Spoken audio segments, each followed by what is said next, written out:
Well, hey everyone. Like we got a full house already. I'm gonna go ahead and drop the link here. Welcome everyone. And hit the right button here. Almost left the studio.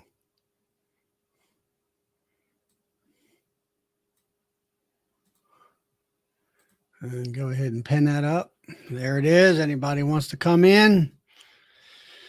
Hey Phil. There's Minnesota Mike and Hanley and Steve and Misbehaving Tom. I'm not a new person. There's Todd from out in California. And DC's here. Well, I'm sure. And there's Ben. Hey, Michael. Steven. Well, it's been a sort of exciting and week in the beekeeping community with the announcement of what Cayman said Wednesday night. I just was able to review what he said. I was at a meeting that night when he actually came on live. There's Cajun. Hey. And hey, Brad.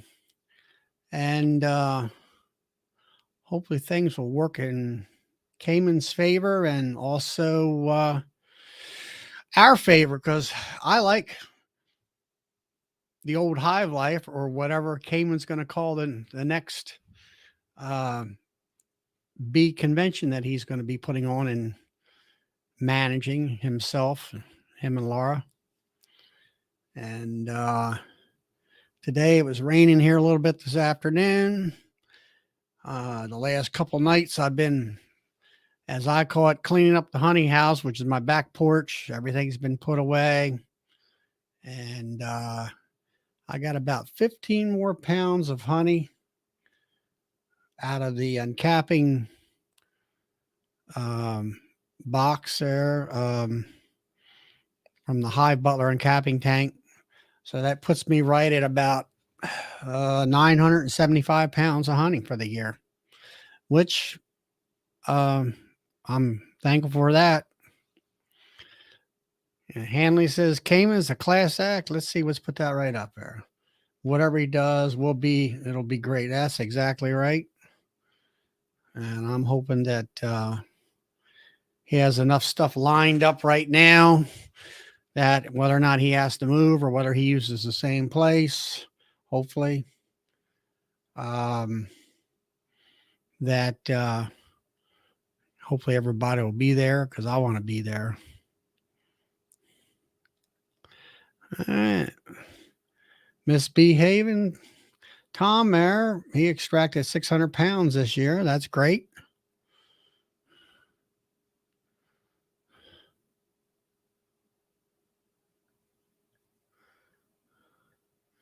And all that. There's Walter there. Am I going to be at the VFW on Sunday? I'm not sure about that. There was a bee meeting that afternoon before the Baltimore Beekeeping Association that I belong to is going to be meeting, so I might not make it this Sunday. Let's see. And who's all? How many are?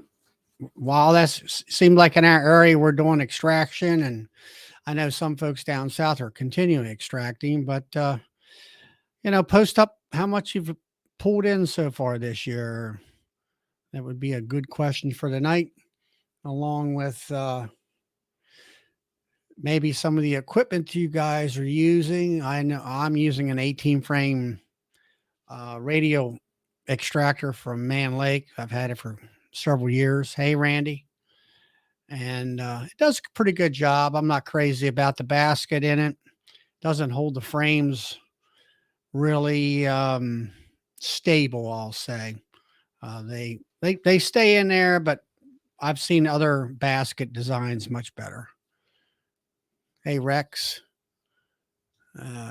Power to you. Just moved into Ontario, Canada. Well, we've got some Canadian friends. We got James. Now, I did hear, I guess it was, Wednesday night, right after the stream team, that James did get out of the hospital. I don't know whether he had to have an operation or not. Hopefully, he is doing well, and hopefully, there's some good friends in his. I know he does have one guy that helps him out in his beekeeping adventure, and hopefully, he's able to help James out, because from what I gather, the rest of the community up there is not very friendly as far as the commercial guys. They hardly would want to talk to him.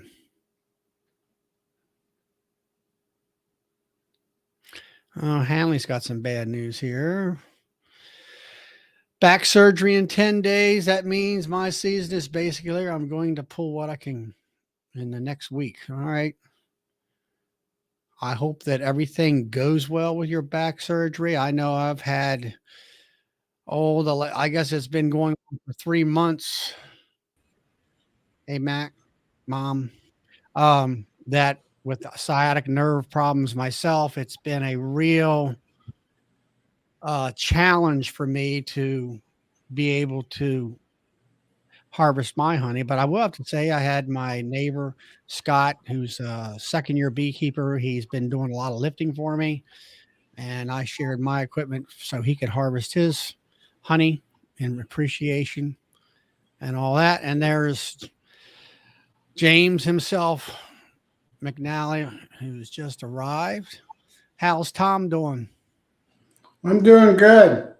Hey, you're sounding better. You got the new microphone back and running. Yeah. Since I will have to step out for a minute because I got 3 boxes still getting cleaned up from the bees that I got to bring in because it's supposed to rain tomorrow morning. Yeah, it's they have it was threatening to rain Saturday, but now it's down around 20%.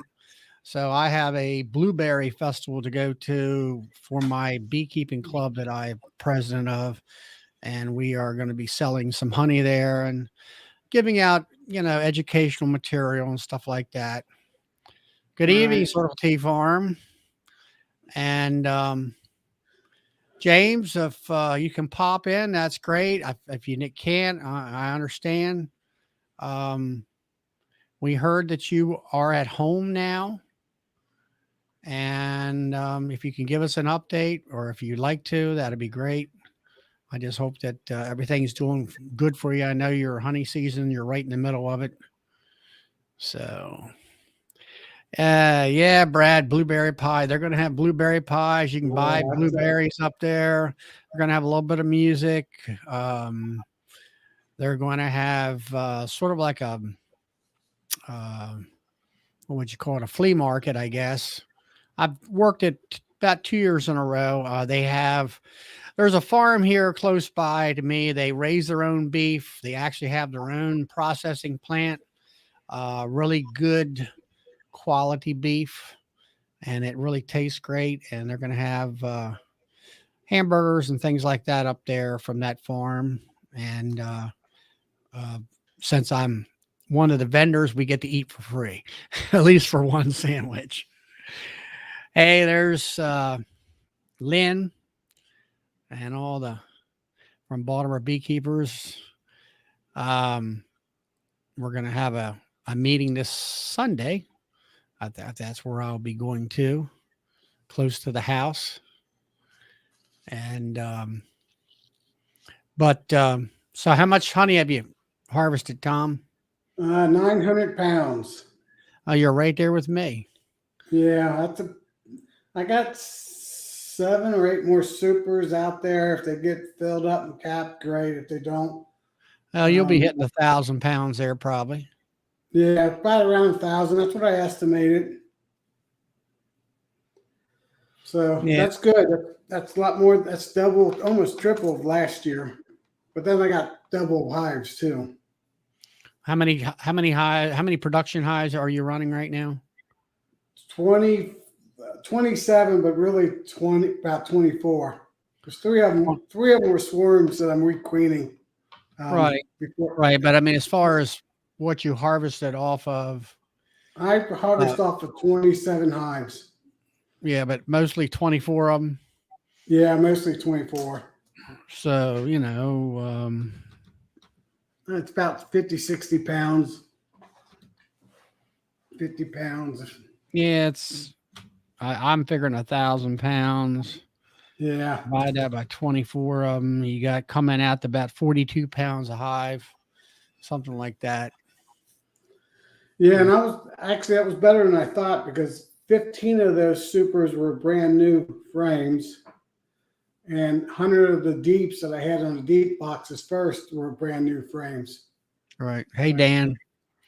If you do the math on that, that's another 900 pounds. Right. And I figured I got 70, 80% comb frames out of it. So I'll be doing a lot better next year. So you say you were on the other part, they were drawing comb, or you're making combed honey? No, they're drawing comb. Drawing comb. So, all right. Well, I mean, that's the main thing is, if you can go have drawn wax to stick honey into it, they'll, definitely make more honey next year. Yeah. So I'll be a lot better set. I don't know I forget what the statistics is. What is it? 7 or 8 pounds for every frame? Yeah, I heard 6 or 7. Yeah. Yeah, 6 or 7. I think it's like 7 pounds per frame to draw the wax out and that kind of stuff like that. Now here we're pretty much in the dearth, and well, now we are in the dearth. I mean, I stuck some of my hive butler and capping tank parts out there, like the screen that was completely sticky with honey, and they came over to it and completely cleaned it. No stickiness, hardly anything at all.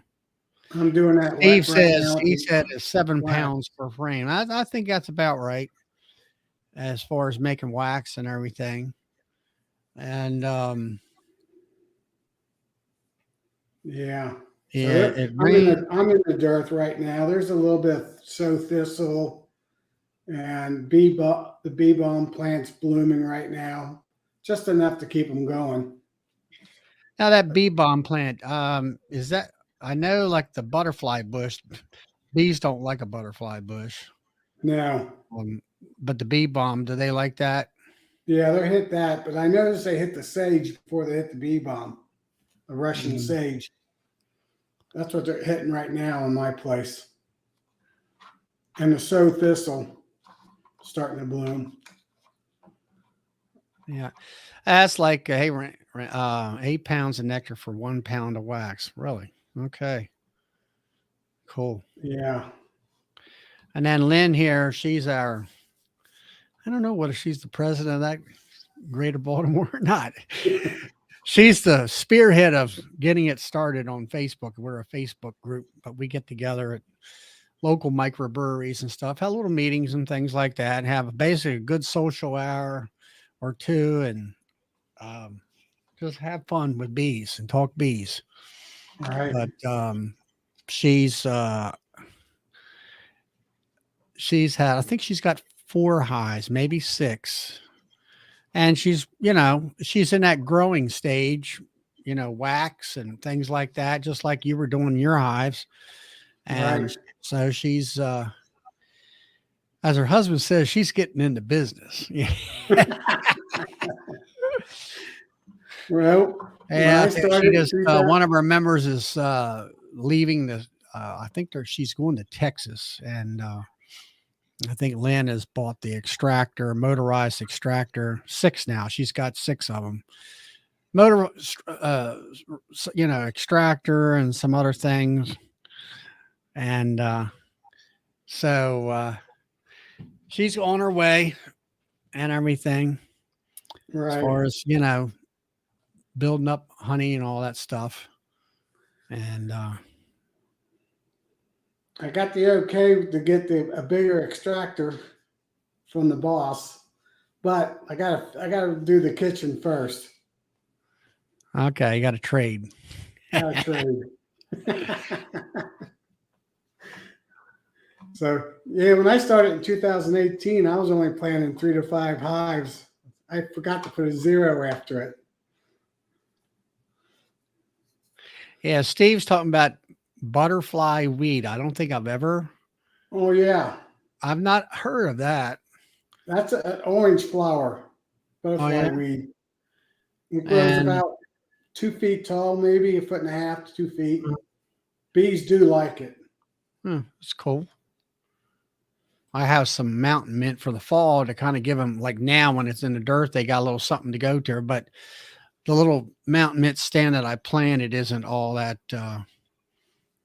big. You know, it's not going to make a difference. Put it to you that way. Right. That's how all my little stuff is. So It's you're just, going to get yourself a 20 or a 30 frame. yeah. I don't Well, know yet. at 24 hives, and you're talking, you're, estimating of thousands to 2,000 pounds maybe next year, Right. with the extra drawn comb and all that, I'd be getting that 30 frame. Yeah, that's Now, what I'm looking at. when it comes to the uncapper, I don't know what to tell you there. Yeah, I don't either yet. I think it will be the I 30. yeah, huh? Oh, shoot. Yeah, Camera went out. did you hit the button for your video? There I'm you are. back. I know, like Bob's got the the knives with the heated knives, and then I was watching Mr. Ed's video about the flails. And Right. one good thing that Chipping. he was talking about was the flails, doesn't matter how thick your frames are, they'll always take off the wax capping. Now, the downside of that is um, it makes a lot of little itsy bits and pieces of wax. Hey there, Right. Randy, Tar Heel, Randy. And I like on the knives, you really have to have fat comb, or you're Right. sitting there doing a capping scratcher. And, like the Maxan has that single chain uncapper, which is, when you're doing as much as you're doing, it's just like, you need more of a something a little more on the automated side, I think. Right. And then you were saying that you had that 2-car garage or whatever it is. Well, it's not, it's a little bit bigger than a garage. It's a pretty good sized building. It looks like, for me, from the pictures. It's a barn. It's a 1,000 square It's a foot pretty good barn. sized barn, and you got yourself you can make yourself a nice honey house there, something that's permanent, which makes a huge difference that way you can get bigger equipment and then you're not moving things around. And you Right. can kind of bolt it down to the ground if need be, like especially the extractor and My all. current one's bolted down. Huh? My current one's bolted down. Yeah, well, that makes a huge difference when it comes to not having to sit there. Like with mine, I have to kind of sort of stabilize it. Here's Mr. Bob. Hey, Bob. And that kind of stuff. So I don't know. I like I say, if I was in the market of something like that, I'm not sure. I wouldn't know what to buy right now either. There's so many Right. variables. I put my stuff in 9 frame this year and they really didn't draw it out wide. There were some combs that was really nice. There were some that were like, oh, I don't know, ½ inch or so, quarter inch wider than what it should be. That's some good looking wax there. I got one of those, Bob. Just a little bit of honey that was somehow got trapped under there. Must have been in some of the bed. That's what the brown is, but everything else is pretty good. Well, I mean, that's excellent. I mean, it just comes out of the wax melter. Now, I used the single sheet of paper towel for a filter this year, and that definitely that really makes a great big difference in cleanliness. Now, the only thing I guess I tried to upload a video here the last couple of days, and it gets up to where it's checking for copyright things, and it sits there. It's been spinning for 15 hours, and I'm like, what is the heck? I don't know what the hell is wrong with that. Well, I've been using that Wondershare Filmora like you've been using. Yeah. And I'm still trying to learn the little nuances on there. So that's the especially the transitions. The transitions are different than doing them on the other one on the. Well, you just drag them down and plop them on there. Yeah, and then you got to put if you want it at the beginning or at the end, or Yeah, you can drag it sideways like that with your cursor, or if you double click on it, it'll pop up a screen that you can make a choice. Hey, Lisa. So, Hey, Lisa. I had an interesting thing happen yesterday, guys. So, we were talking at one time about keeping honey in your truck. So when you're out and someone says, "Oh, you're a beekeeper, you want honey?" I want some honey, that type of deal. I do that all the time. So I had a customer near the car dealership that buys honey from me all the time. So I'm like, you know what? I'm going to swing in here. I sold $75 worth of honey in the car dealership, or 60 something dollars, whatever it was. And then I went to my appointment. Well, I get to the appointment. There's these two little old ladies in there, right? And I'm spraying the house, and one of their back bedrooms has shelf upon shelf upon shelf of just canned, jarred mason jars full of canned figs and okra and sweet potatoes and parsnips. I mean, everything just canned. And I said, "Oh, well, when I started seeing the jars, I said, "Oh, I'm a beekeeper. I make honey." Right. And they're like, "Oh, we want some honey." So I said, I went out and got a jar, a pint, and brought it in. And she said, "How much is it?" I said, "Well, usually I get around $15 for this." Right. And she says, "Oh, really?" I said, "But I'm here to do some swapping today." So that those ladies go back in there and they're like grabbing all kinds of figs, and I mean, I must have left with like 7 pints of different vegetables and stuff for 1 pint of honey, and then they bought a pint of honey on top of that, so it worked out pretty well there. That's cool. So she's like, "We need to make room because we're canning again this weekend." I'm like, "Y'all got enough canned goods from now until Armageddon. They ain't gonna have to worry about doing anything." Hey, Darren. That. But it's pretty. I enjoy doing that. And when I said that we're gonna do some trading, man, them two old ladies' eyes lit up like, "Yep, now you're talking our language. Let's get to work." Some bartering done. Yeah, it was fun. So, but yeah, that was my day yesterday. So they had basically, it was all cannon type stuff. That And then we started talking about, "Oh, well, you can get jars cheap over here, and you can get jars cheap over there." And so, telling you where to get them, or you were telling them? I said, "You guys know where Ollie's is?" And they said, "Yeah." I said, "Ollie's had pint jars for $8.50 for a case of them." And they're like, "Oh, we know where we're going to Ollie's this afternoon," So they're all excited about getting that loaded up. So that was pretty good. Let me see. I just got a Doberman puppy for honey. Oh, that's funny. Oh, well, that's whether that's a good deal or not. Yeah, the honey jar don't shit all over your floors. Yeah, but you got to feed it. You got to feed it. Feed it, yeah. The 2 dozen farm eggs for a pint of honey. All right. Yeah, so that it's that time of year, right? So, and then one of the guys that bought honey from me at the car dealership got home and gave a jar to his neighbor, and then she's calling me wanting to get honey, but they're like way out on the other side in the country. So, well, they can drive. Huh? You don't have to deliver. They can drive. Right. That's it. I mean, she's like, "Do you mail it?" I'm like, "Yeah, but by the time you pay the shipping to get it from here to across town, you might as well just came and picked it up." So That's it was right. With the money amount, Yes, I'm honey sales this week. Make a road trip this weekend. I mean, to the other side of town to pick up 7 more virgin queens. I keep selling my queens. People keep wanting, "I need a queen. I need a queen." So I just keep selling them. I talked to James McNally last night. He's on here, but And I was talking about that.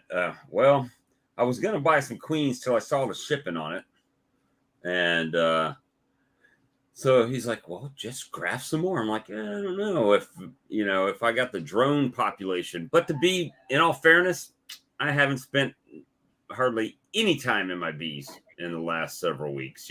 So That's where I've been at. I've either been harvesting honey. I have to take it back a little bit. I went out there and added the last couple of weeks. I've added boxes to my nukes, the ones that were starting to grow pretty good, and I got one of them production hives.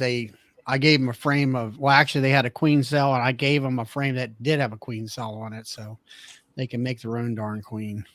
But Right. James is at home now. But yeah, give us a complete update here on James. Well, I don't, he's doing good. He appreciates all the thoughts and prayers, and that, he's back at home still in pain, but no surgery, which is a good thing. And at least not yet. If they do have to do it, they haven't done it yet. And he's back at home, and he says he reckons it'll be another week before he's back up to speed and doing things. So hope all that works out. Yeah, rest up. Yeah, I could tell in his voice when I was talking to him last night that he was talking to me because he's my friend, but he would have preferred to not be talking to me.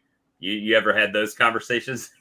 It's like, you can just tell in their voice they're tired, and but he's gone through a lot. Oh yeah, I don't blame him at all. And he's got a bunch of honey that he needs. He said he's got at least 80 boxes that need to be extracted, and he's laid up, so Alan's been helping him out and stuff, but it's tough. And he's only got a 12-friend extractor. Yep. So growing pains, and it's always like that. Things go bad at the worst time, right? It's never like, well, nothing's really happening. Let something bad happen right now. It's always when you need to be able to do things that things kind of get you. Yeah, it's like farm machinery. It never breaks until you're running it. Right. Thing. Yeah. Well, hopefully he'll, it seemed like he was on top, he's always on top of his game, but there always seems to be here lately some pitfalls for him and all that stuff. I feel shame he's not close by.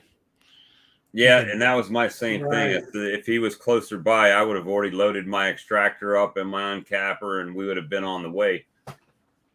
But at this rate, if I loaded up and drove, he'd probably be good as new by the time I got there. It'd be like the wagon train, coming out west. Right. But yeah, it's a shame that he had to get laid up like that. So let's see. I've been working like the last 3 or 4 nights, and I finally got the back porch back to the back porch instead of the honey house, and things are cleaned up, and I put the last of my 2022 honey into the bottling tank, and I got another like 15 pounds of honey. I mean, I was surprised on that Hive Butler tank. The honey was about if you looked on the sides, it was about an inch, maybe an inch and a half at the very most in depth, just about that much. I got 15 pounds of honey out of that thing. I put it, strained it, and put it in a bucket that was partially filled. And it boosted it up to, I think it was either 30. It went from 17 to like 33 pounds or something like that. But anyway, it puts me up here to 975 pounds, which is where I like it. And so I went ahead and put that in the bottle and tank, and got that in there and 3 buckets of honey in the hot box to get it warm so it'll flow better. And it's like when I put it in my tank and everything else is cleaned up and put away.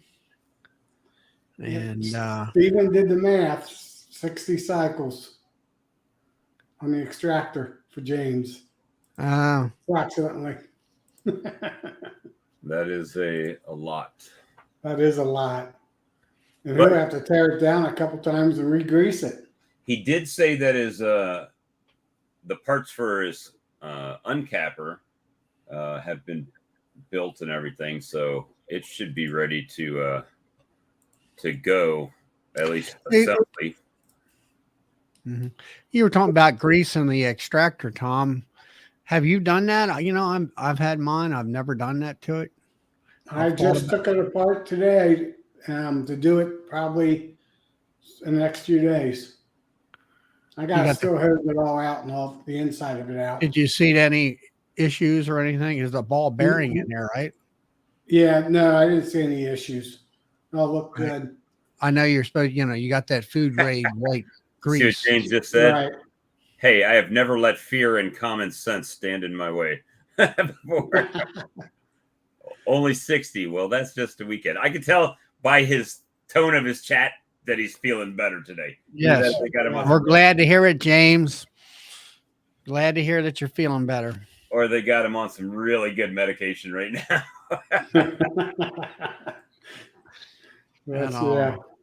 That's great. But now I've thought about that, whether or not, I've had it, I don't really extract a tremendous amount, but maybe I need to tear it down and grease it. But anyway, like I say, I got everything put away. That's been a kind of relief for me. It kind of let things slow down a little bit, that kind of a thing. Yeah. And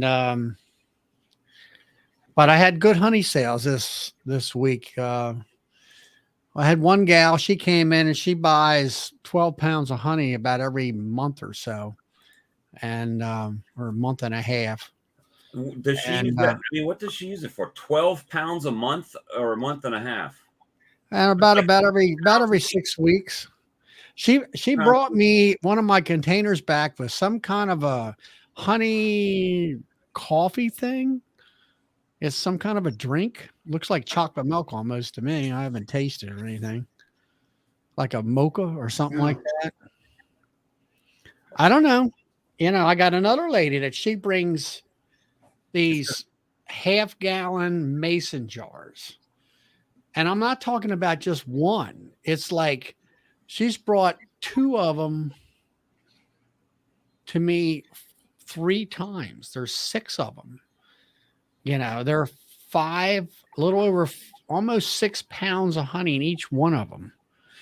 And she gets, you figure 12 pounds times, that's 36 pounds. She's probably buying 50, 60 some pounds at least, because there's some other smaller containers she would bring.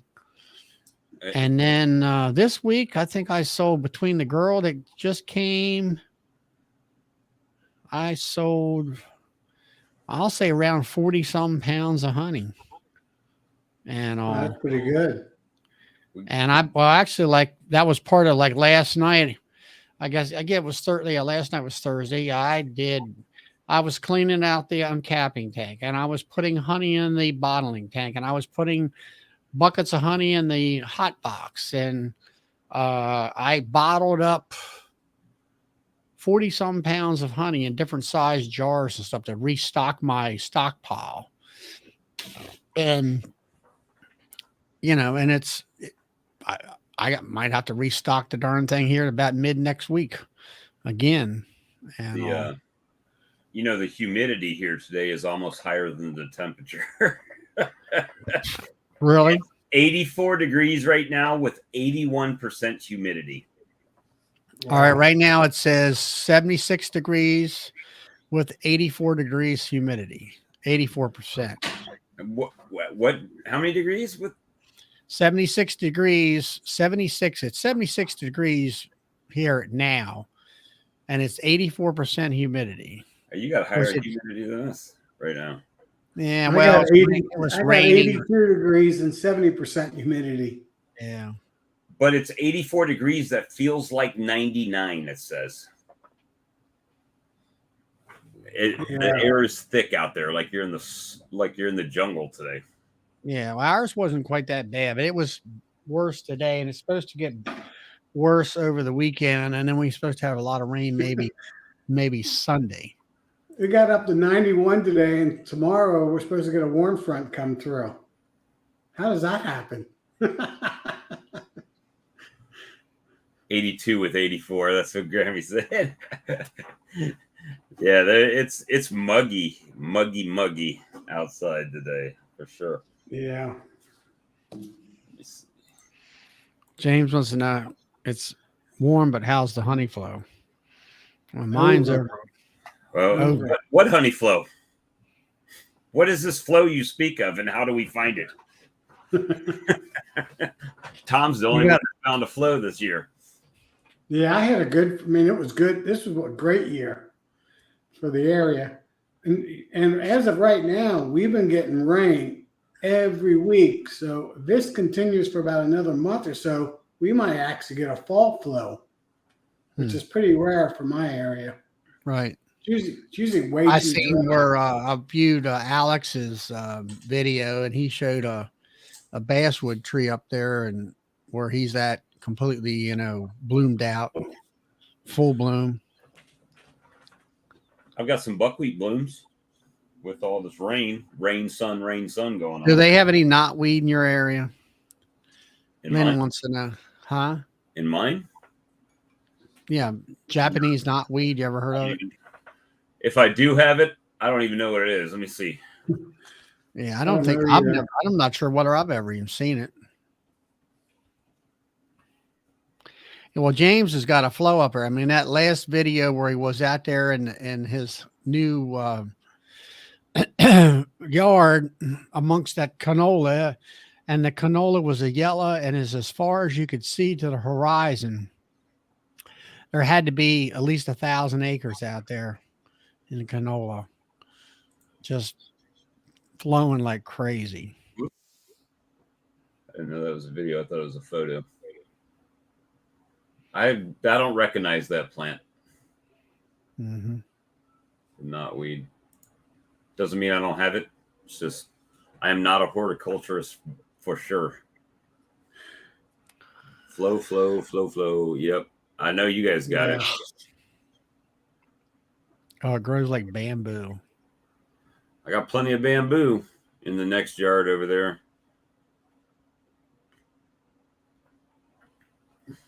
I don't know. Bees like I haven't even bamboo. seen any goldenrod yet down here. They said they're getting it down there in like down where Lee lives in Louisiana. They're starting to see some of it. Now, Dan talks about Dutch clover, white Dutch clover.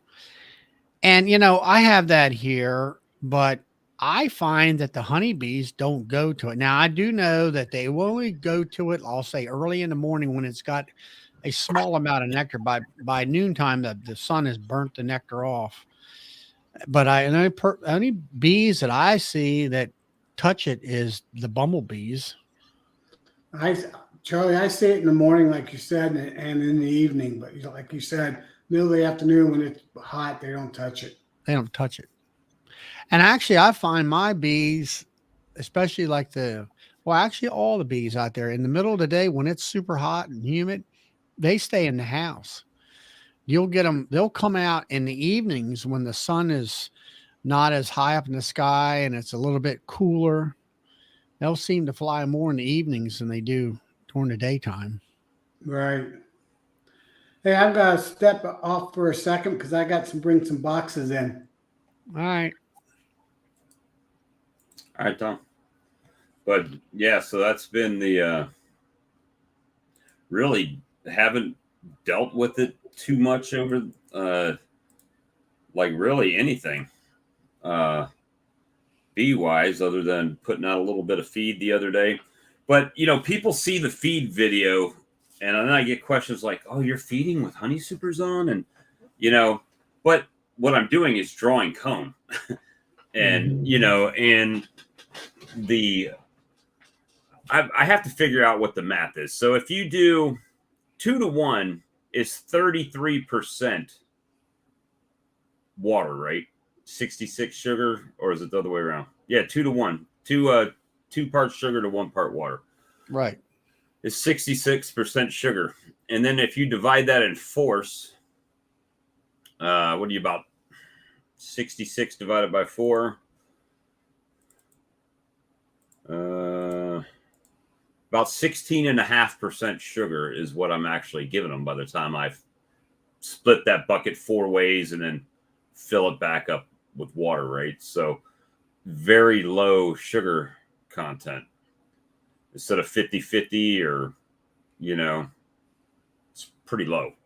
And that's if my math is correct, but it should be really low sugar content. It's mostly just water. Well, on your new, hey, Brian. He's working the markets tonight. Making the big bucks. With that new uncapper, have you ran it through its paces as far as really uncapping a ton of stuff? The most frames I've done through it is like 45.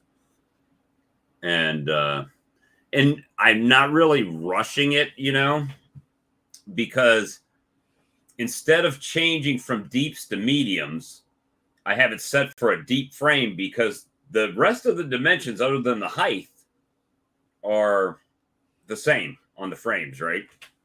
So I was running mediums just slowly through, and I keep watching videos on the adjustments, so I think I figured a few things out that I need to try to fix as far as the way I have it adjusted. However, all the videos only show it running wooden frames. It doesn't show it running plastic frames. So that is a substantial thing there because where I've got it adjusted on the sides with the little slides, it always seems to get the sidebar, the dog ear part of it.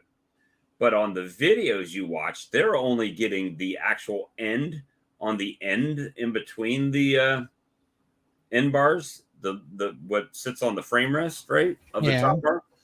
And with the plastic frames, I don't even think that's possible because it sits out too far. So that's something I got to look at and see if I can get that figured out. But I would have to pull frames and actually work bees for that to happen. And it's like I would have at this point. I feel like I'd have to be a naked beekeeper to do that. Hey, Phil. Hey, Charlie. You out in the front? You down there in Tennessee on the front porch, are you?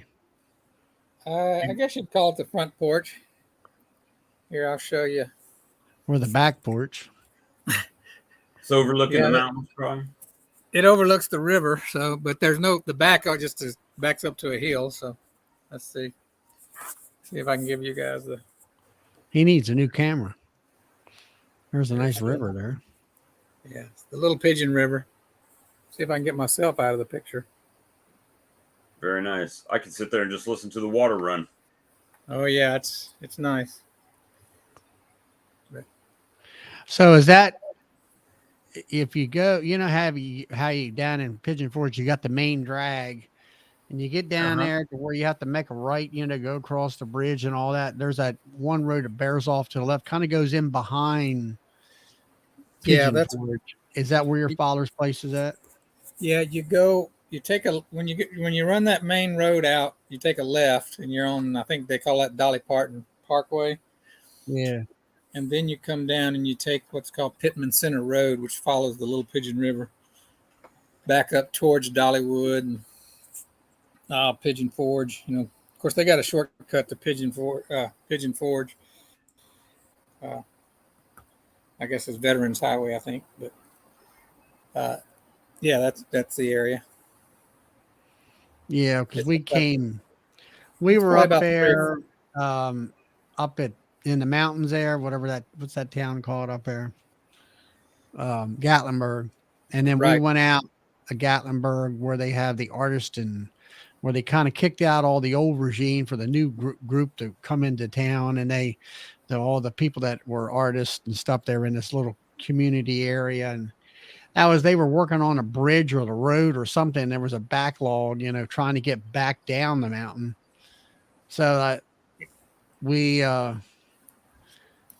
talked to the locals and just go down this road here and it'll wiggle down and then you make a left, make a right type of thing. And I think you're on it's on the road. Like you said, it goes past Dolly Parton's place and all that. Yeah.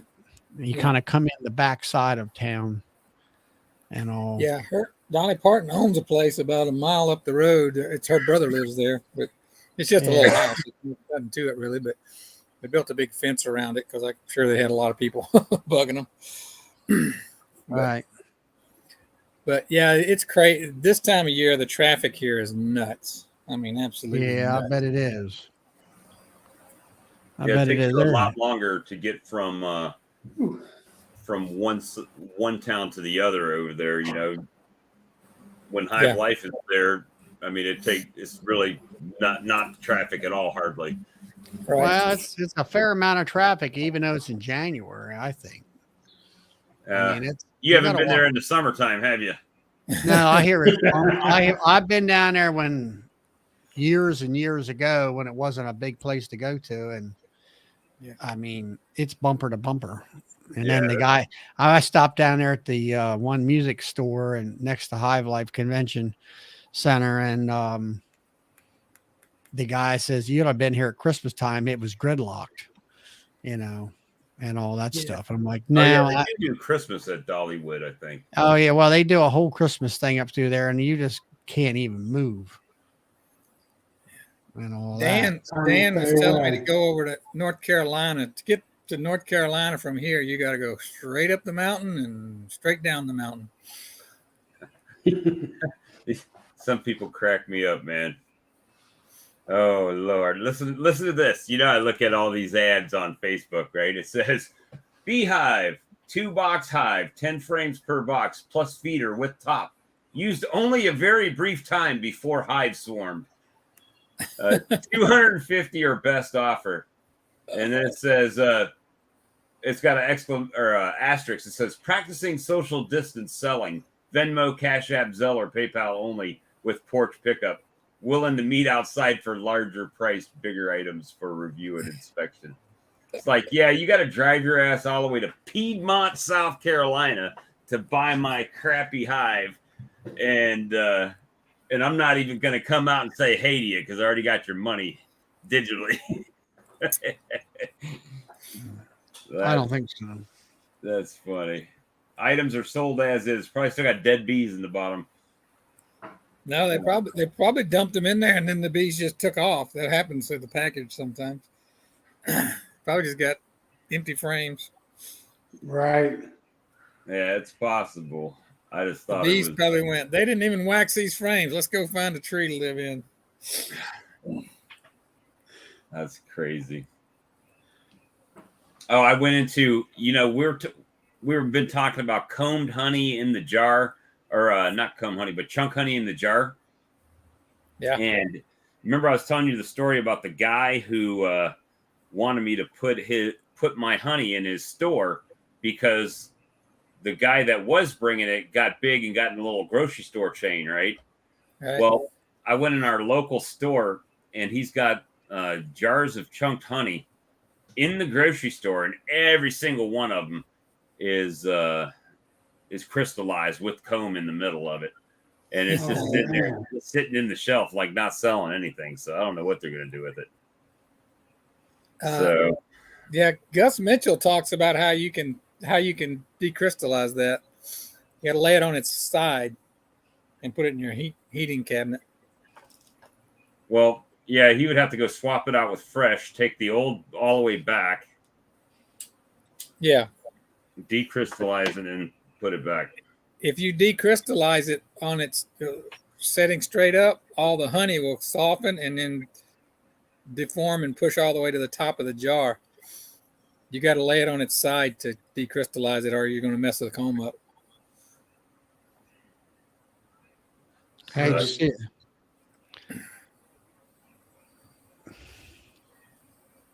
It's in response to Cayman being on Stream Team, huh?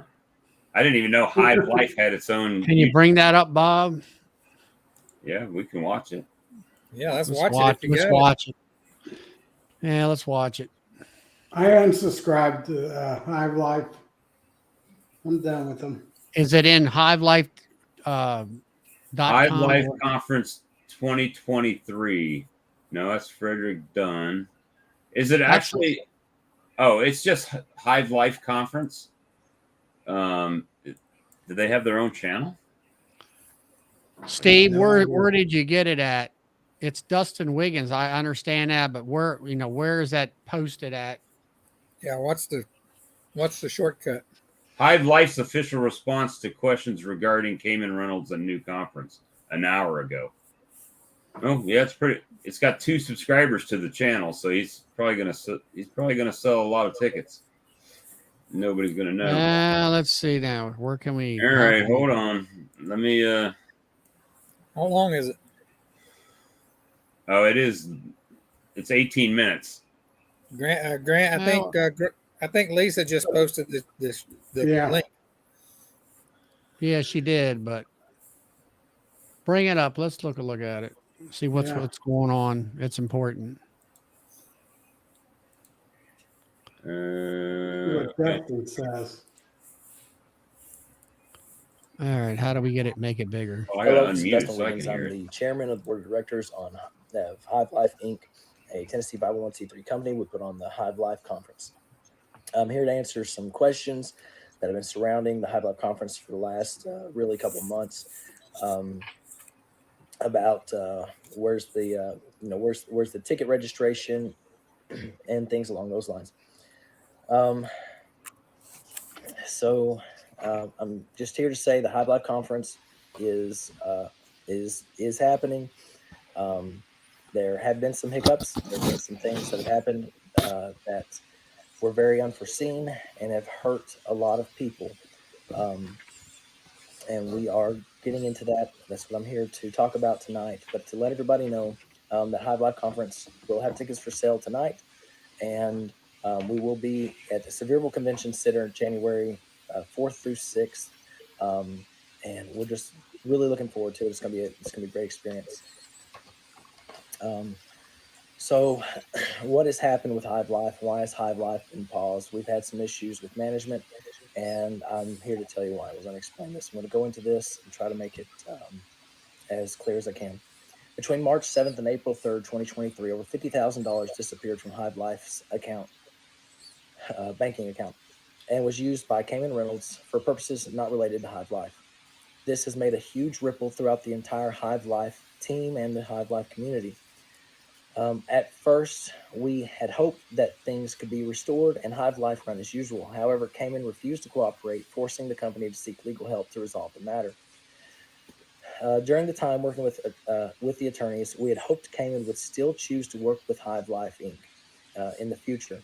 But when presented with the option given by our legal counsel, Cayman refused. There was very specific rules that had to be kept, and Cayman refused to work inside of those rules, and we had no other option as the board of directors but to we can't work with him per our legal counsel, and I think you'll understand as we go ahead. This is the memorandum that was offered that was given by our attorney once we saw that Cayman was no longer working with us. Title: Money from Hive Life by Cayman Reynolds. Basic facts: Cayman Reynolds withdrew $50,000 from the bank account of Hive Life Inc., Tennessee not-for-profit corporation. Filed as a mutual benefit corporation, Mike, is that? public benefit corporation by amendment. And a 501 and Hive Life is a 501 organization. According to text messages Mr. Reynolds sent to Dustin Wiggins, he took the money to pay for a personal truck purchase. Although Mr. Reynolds had access to the bank account because of his position as an officer of Hive Life Inc., the money belonged to the company. Mr. Reynolds withdrew the money without prior notice to anyone, without approval from the company without any contemporaneous documentation that the withdrawal was for compensation and strictly for his own personal benefit.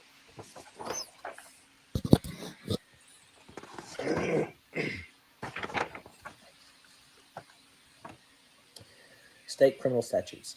Without question, Mr. Reynolds' misappropriation of company money without company consent and in violation of state laws on distributions based on the amount he took would be graded as a Class C felony, TCA Section 39-14-105. In fact, Mr. Reynolds could be charged with 2 separate felony offenses since took the money in 2 separate transactions, both exceeding $10,000 minimum. Because he is likely a range 1 offender, meaning he has no priors, his sentencing could range from 3 to 6 years.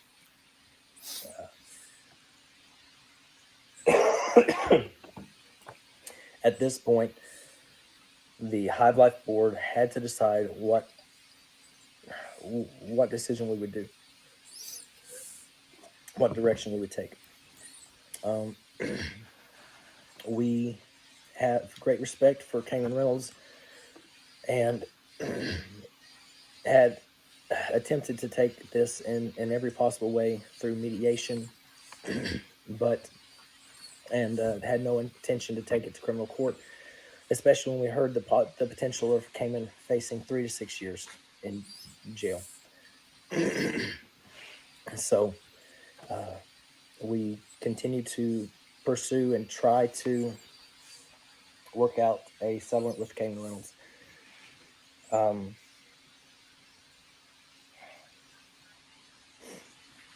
Also, I should state that we had no intention of releasing this information, just due to the recent changes in Cayman's. What he's done, he's been releasing some statements that are misleading about Hive Life Inc. and its management, and also misleading about different aspects of this situation. And so I'll go on ahead. You will notice that there's pieces of this that were redacted per our attorney's recommendation, but I'm reading the parts that I believe are necessary for the case. In other words, the IRS still has the option to revoke the tax-exempt status of the company. Summary. It is my understanding that Mr. Reynolds has been removed from being able to access the remaining funds belonging to Hive Life Inc. He should be removed as a director and officer of the company, if he has not been already. He is clearly disqualified from being able to act in the best interest of the company and is certainly not fit to know how to act in the best interest of a public benefit and tax-exempt entity. The company should insist on a full return of money from Mr. Reynolds that he misappropriated with interest.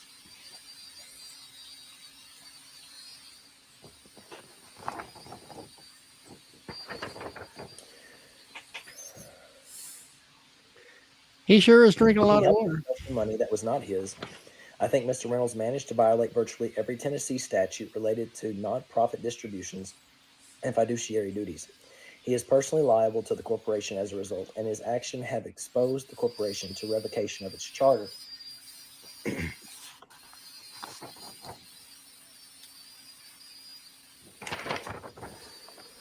I note from your most recent email that you are considering settlement with Mr. Reynolds. There is not an option for any director to, after the fact, approve of any or all of Mr. Reynolds' embezzlement as reasonable compensation, without running the risk of the IRS deeming each director who votes for or remains silent assenting to such an arrangement as liable for the tax or worse.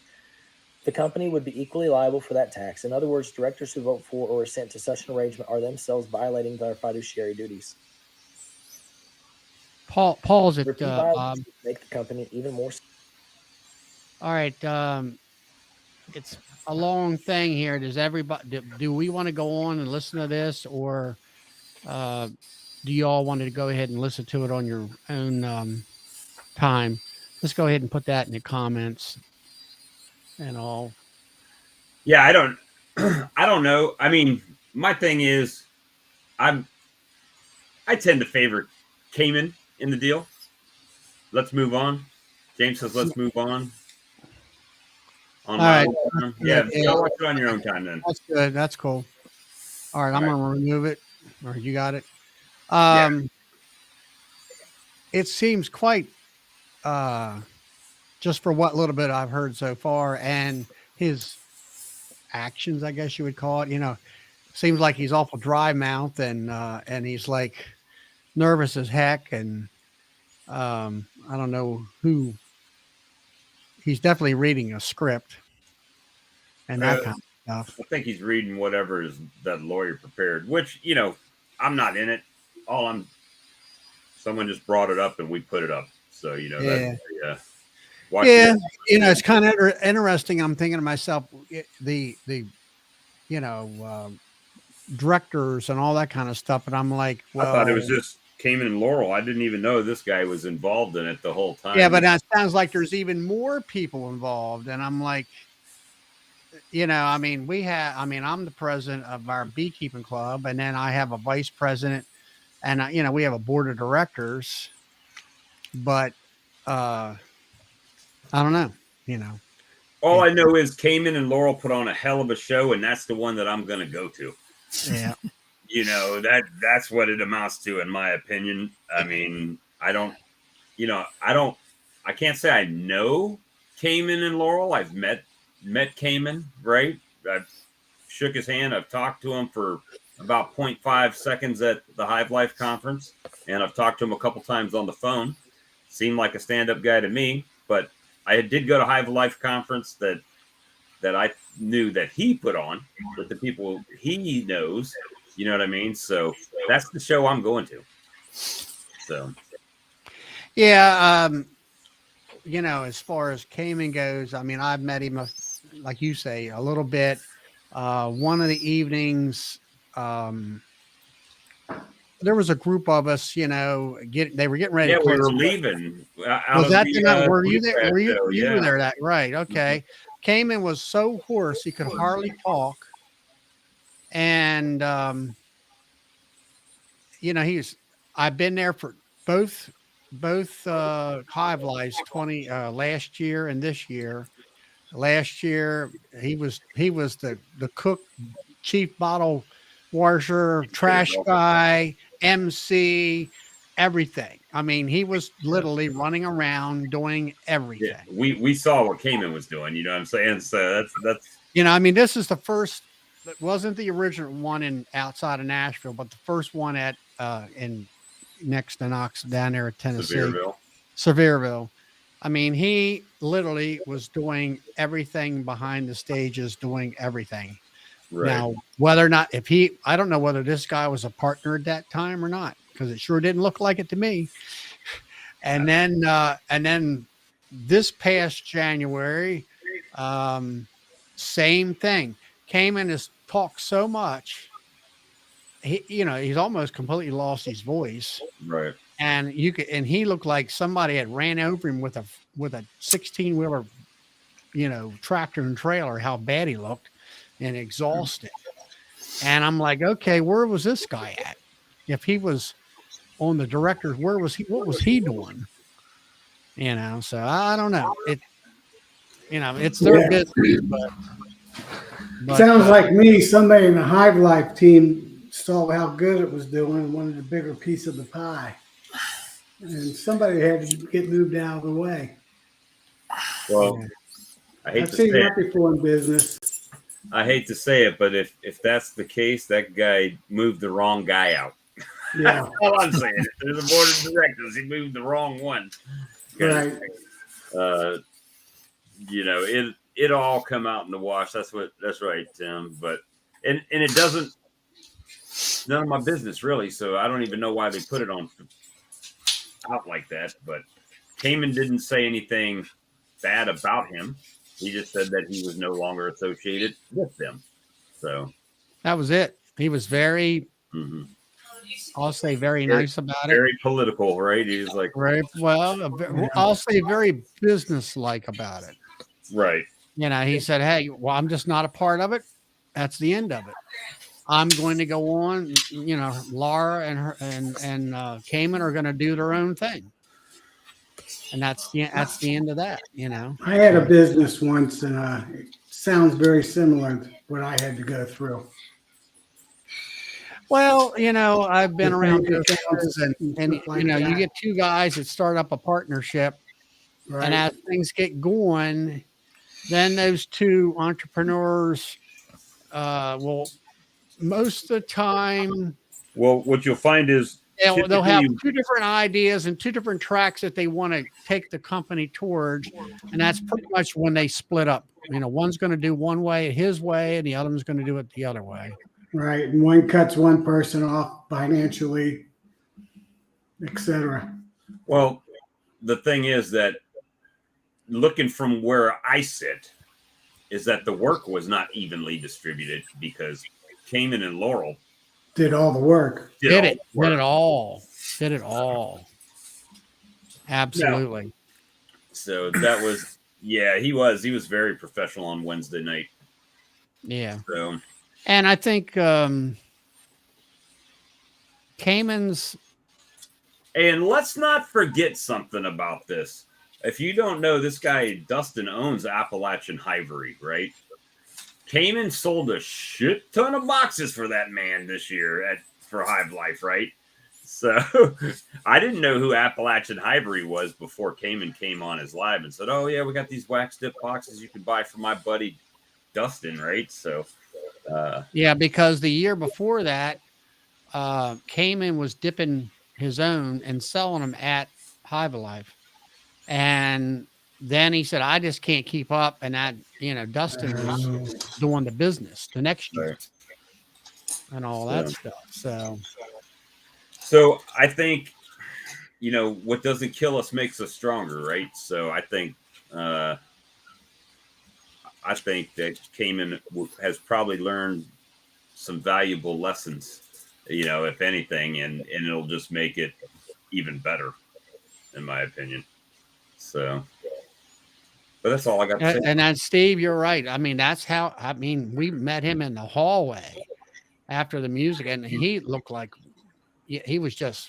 He looked like that when I was checking out of the hotel to come home. He was eating breakfast in the lobby, and he looked like he just crawled out from underneath the stage at Hive Life. You know what I mean? It was like he was still in his work clothes type of deal, and it's yeah. So, all right. Well, we'll see where it takes us. Yeah. Well, everybody watch out in the next 7 to 10 days. Cayman said he's going to have an announcement of some sort. Hopefully he'll have things, something lined up for us for next year. Hopefully. You never know. Yeah. It sounds like he does. And the way you just said don't pick any sides, and now you're trying to pick a side. You got to Who said this? the B man. This is not Brad, the B man. This is the B man. He says, y'all are forgetting a crime has been brought to the front, and y'all are willing to forgive and forget and forgive. It's true. No, we just don't have all the information. Yeah. So I'm not willing to judge. I'm not a judge or a jury. I mean, I don't even live in Tennessee, so I'm sure they'll iron it out. I would think for the money he mentioned, if there was a crime, they've already would have been gone down that route. So I think it was a lot of hot air. Well, I mean, it's only been 7 months now, so I mean, you think that would have been Right. Oh, if it's true. Oh yeah. If it's true, well then it'd be a whole different. We'll have a different line to go down, I guess. But it's nothing we need to do anything. Sure. There's nothing I can do. My opinion. I hope it's not true. That's what I'm saying. I hope it's not. Go ahead, Phil. Well, I think it's entirely possible that Cayman could have took the money thinking that was his money, and that doesn't necessarily. Maybe he didn't do it the right way, but I can't imagine that for something as big as Hive Life, you'd let $50,000 get in the way of continuing a success, something that has the potential to be millions of dollars of, future earnings. That's the part when it comes. That's the part that didn't make sense to me. Is this has got to be over more than $50,000 because, what was it, 1,200 people or something? It didn't Oh, take long hell, to count to it was like 50,000. eight. Well, this past January was 1,800 Yeah, it didn't at take 100. long to count to 50 grand when you got that many people involved. Right. A few dollars ahead. So yeah, there's something else going on there. I don't think that any of us know about or could speak to. Well, like I And say, there's probably some that's greed involved. There's probably some greed involved. yeah. It There's always some is. Yep. yeah. So, but And my Yeah. my thing is, when I get bent, it's usually because my ego got hurt in some way. Not usually money, not usually anything like that. It's more about ego, right? At some point. So, but we'll just see. Blah blah blah. Look at James. That medicine must be really kicking in. I'm not talking about no damn mites. We talk about mites every damn night. I ain't talking about mites. He's definitely feeling better. yeah, well, like I say, we'll let the thing play out and see what happens. And Hey, Charlie, I know That's- this guy in Canada that's got Was it- 150 colonies and a 12 frame extractor. is that right? Yeah. Hey, Small time. James, how much? I just want James to weigh in and tell us how much 50,000 is in Canadian. 2.3 million, I think.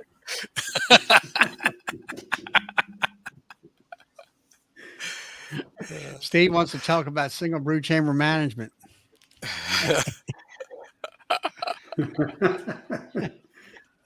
Did you use single brood chamber management, Tom? I did on 2/3 of them. Man, Yeah, I'll get 4 of them. And I will be There's, next year with all of them. There's Sebastian from over in England. Oh, he's up early or late. I don't know what you would say about that. He's 7 million over there in works Europe. night shift. I guess that's a euro over there or something. he's working the night shift. Ah, what's he do for a living? You know? Had two, not sure. Had 2 hives that got robbed out, but won't take the open feed. Hmm. I don't know. Mine. Well, Steve, if you got single brood chamber management, he's all. Why don't you come on in here and explain how you manage that situation?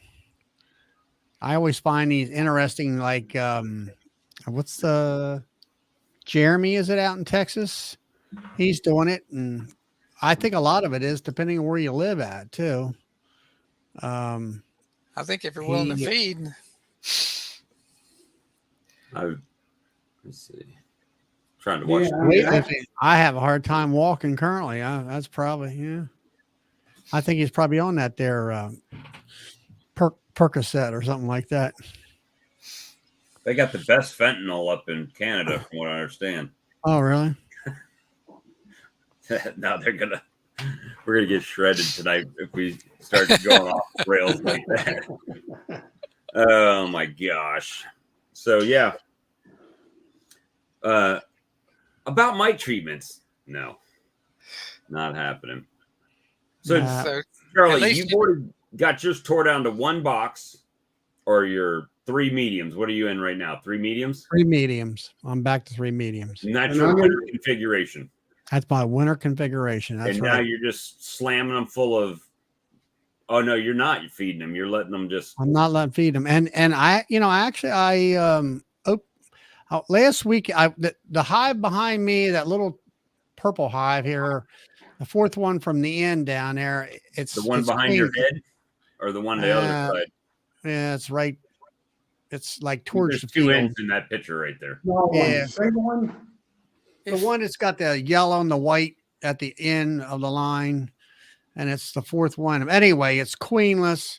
And I went into one of the hives next door to that hive and pulled some brood out, and happened to have a little queen cup with some larvae in it. So I said, all right, cool. They can make their own darn, make their own queen, and, but what I was getting at is I had to pull that top medium off, and it had some weight in it. So they're gathering a little bit of, nectars to keep them going. So that's good. I also have to make one more distinction about your photo there. You said the purple one, and every one of those colonies, except for the one on the end, has purple in it. Well, the one on the yellow and end, white we're one on the talking, end. Every right. other one's got a purple box in it. 1, 2, 3. That's the fourth one. It's just two purples together. So, That's it. so Charlie, 3 mediums is equal to 2 deeps, right? That's right. How is that single brood chamber management? I use single brood chamber management in the honey flow. I don't do it during the wintertime. Oh, so you're, I got. So in the you're spring, using- he'll shake them all down to 2 mediums and then put an So you re- excluder on. So you really have 2, and then you've added 1 for them to fill up for winter. Okay, Yeah. I got you. That top box is food box. And when Yeah, when and I it do come 2 by the time fall rolls around, the week after Labor Day is when I start feeding sugar water, and they'll fill that top medium up full of food. So that's their food area, and then they'll go down into that second medium in the middle and kind of fill that up a little bit. And all The, that. Philip, I do the same thing with 2 deeps. So in April or end of March, when our flow's about ready to start going, I put a queen excluder between the 2. Right. And then, Now, like, It's see, frozen I up was in the reading, box. yeah. then I put I was supers on top of that. Yeah. Now, And see, then- I'm reading what Steve here does, and see at the end here, he equalizes the apiary as needed. And that's what what gets me is like, that's what I have to do about every 2 weeks for sure, is pull frames of brood out so they don't swarm. And I'm Right. tearing that hive down. Now you'll get people like James or Brad or Ian probably does it. Ian and them guys. Now of course, the one thing I've kind of found that's different about my area, swarm season and honey season coincide with each other through the whole honey season. Yep. And where it doesn't seem to be that way in Canada. Of course, we're done our honey season and they're just starting, or they've started into their honey season. And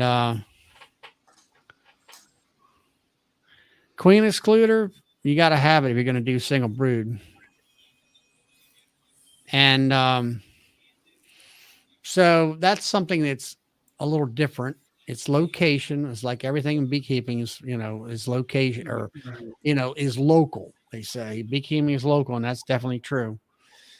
If And go ahead, Tom. if I have a new queen in there from the summer solstice or later following spring, I will not do too much hive management in that particular box. I just let them boom, because 6 months old or less queens typically don't swarm. Yeah. Well, that's So- another thing I did this year is pretty much all those hives behind me and all my nukes are all 2023 queens. They're Well, all I'm new. doing that right now. I'm requeening all my hives, production Yeah. hives. Mine are all pretty much all brand new queens for the That's year. why I'm getting some more virgin queens this weekend. Right. So I can finish up the last few. So we'll see how that works. And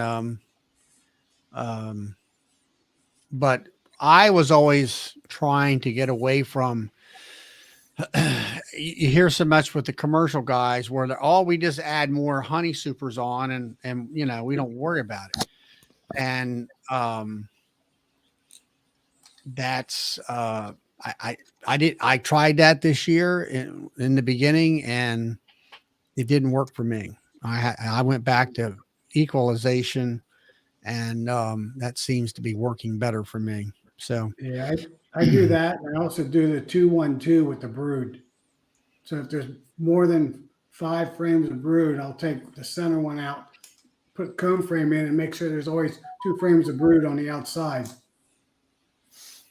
and what you only you're taking 1 frame of brood away, but that's not Yeah. giving her. And then giving her a frame to lay on to buy another week. Yeah. So I mean you're checking them every week, tearing them down every week. No, but I do that after equalizing them, and then I do that. That usually gets me pretty much through swarm season, at least through 2/3 of it. Right. they all have that thing around. Even around here, some people will tell me, well, they're focused on getting more honey in, and they won't swarm. Well, I didn't find that to be true in my area Right. and all that stuff. The only Dude, issues that I had this year was I marked my queens, and 90% of them either they were killed by the hive or something happened. I went queenless on a lot of them. And I think I could have had 1,200 pounds of honey or more if I would have not marked my queens. And they Made would have it? got, huh? Mated queens? They were mated queens, and I wanted to be able to find them quick. And I don't know whether the markings changed their pheromones and they didn't like them after that. I don't know. I mean, I'm good at it. I don't, they watch out for the antennas and, all the other Right. eyes and stuff like that. So I there's, don't know. I'm now Hey, marking my virgins. yeah. Hey, Sebastian. Hey, Sebastian. Hello, everyone. You okay? Yeah, good. How are you? Good. Good. It's dark over there. Well, it's dark here too. Yeah. Right here. So what's happening in your world over in the UK? I'm about 2:30 in the morning, so I don't want to wake Oh, my really? wife. Yeah, I don't wake my kids up and my wife, so just be quiet. Yeah, not too bad. Just to be bits and pieces work. Get preparation for another pool of honey out. So we got for last 5 days rain, horrendous rain, really Yeah. rain. So we actually get another summer honey flow start again, something now coming in up again. So it's very interesting summer actually this year. So The one of I know Bob always says when there's a lot of rain like that, here comes the swarm. So do you find that over here with your hives or not? No, I don't have a problem with swarms, guys. I don't know if you follow me, but if you follow me, you know I don't have a swarms for the last 2 seasons at all. Since I started doing my double brood, I don't have a problem with swarms at all.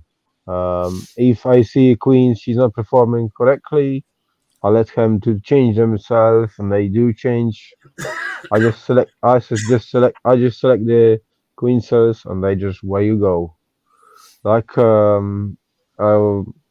Ian always say, let them do sometimes the way what they want to do, and sometimes it's worth to do it because if you know she's good queen and she's not been mated right, then let's do it.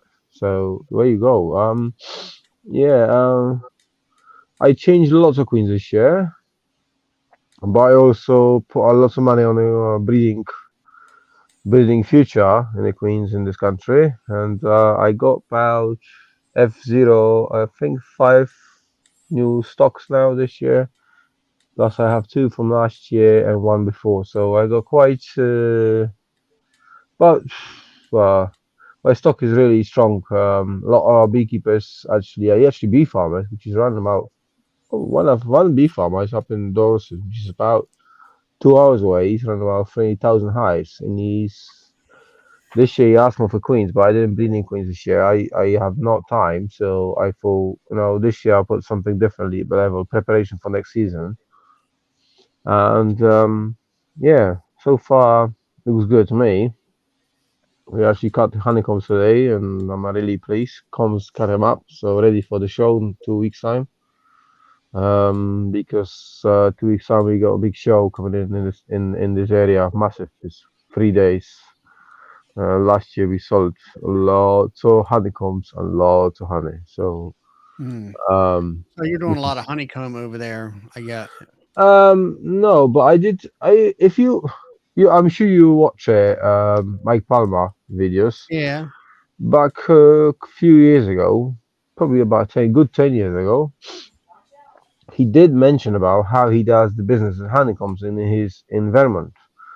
And I thought this is something what I would love to because a lot of people love to be a natural honey, not just to spin honey and give it. So I tell you what, guys, you should look into that because I believe honeycombs is one of the best jobs, and it's not bloody rubbish job for us. No sticky. You just cut them in, put a box, done. Thanks very much. Away you go. I think that is the future in the business, in beekeeping business. So if I'm Well, the you, big yeah, I actually was going to try to do some Ross rounds this year, but I just ran out of. Well, had issues with my back and leg. I just ran out of time. But combed honey. Mm, the biggest thing is you're losing that comb every time. You got to rebuild that comb. you're not gonna lose it. You missed a spot, man. You missed a big man, big spot. Right. So just give you idea. So if you set up on each, say you're running 20 hives, if you set up on each on the 20 hives, um, 20 supers, on each supers you will put a strip on top. They will build it up themselves. Yeah, correct. Yep. All this honey is a natural honeycomb, and this will sell really good in the shop. Each year you could do that. That bees help a lot of things in there, in disease and all the stuff. When the bees building, that's really good, and they work and all the stuff. So I don't know, you're not losing honeycombs. You're not put. For Yeah, it also me, keeps bees for busy. me, for me, it's honeycomb is a price. So you look into that way. If you sell an 8 ounce honey here, a jar, you sell it for about say £7. That's why you sell it, £7 to £8. But if you sell honeycomb, you sell 10 to £12. It's like quite a big difference, and there's no work. No work for you. You just bring in the frame, cut them up, put in a box, label up. Thanks very much. No mess in the house, nothing, absolutely nothing. You just get whack it in a proper nice board where you got a preparation for that. Just whack it in nicely cut, bam bam. Thanks very much, and you got a honeycomb in there, and people Mhm. looking for that. A lot of customers looking for that. They Yeah, look it's because a good seller in my area. You know, I've yeah. found. I Hey, did hey, speak to I did speak to Mike Palmer about this. Mike the same things told me. He said, Sep, don't bloody messing about with honey spinning. It's a too much work. Mess, and he said you could get really easy a lot of good customers, and it's true. So far, we got loads of customers in honeycombs, and lots of people are coming to ask me for honeycombs each yeah. year now. So Hey, Yeah, Charlie. I'm sorry to interrupt, but I yeah, missed Phil. something. I missed something earlier, and I was reading the comments. Could you go back to 808 and post Larimore Farms' chat? 808. Where is it? I Eight. think 808. Larimore Farms. What was it? Put that on the screen. Oh, 808. Hold on. Yeah. I can't add it, but I Oh, can you're talking about the time. just Okay. on Yeah. the comment. I went back. I saw him chatting on it, and I went back and found it. It took me a while to find it. We just kind of missed it when we were talking about Cayman. I think we don't need to pass that up. We need to recognize that. I'm at 8:59. Go back. Scrolling.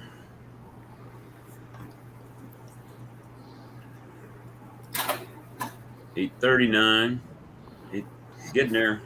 A lot of comments. 808. Larimore, you say? Yeah. Yeah. Keith of 808. I got I'm almost 808. there. I'm almost there. 8:15. I'm glad he's doing better. 8:09. 8:08. I Where don't is it? see it. I don't see it either. He says, praise the Father at Gunline. I read a paragraph to my wife today. You should have seen her light up.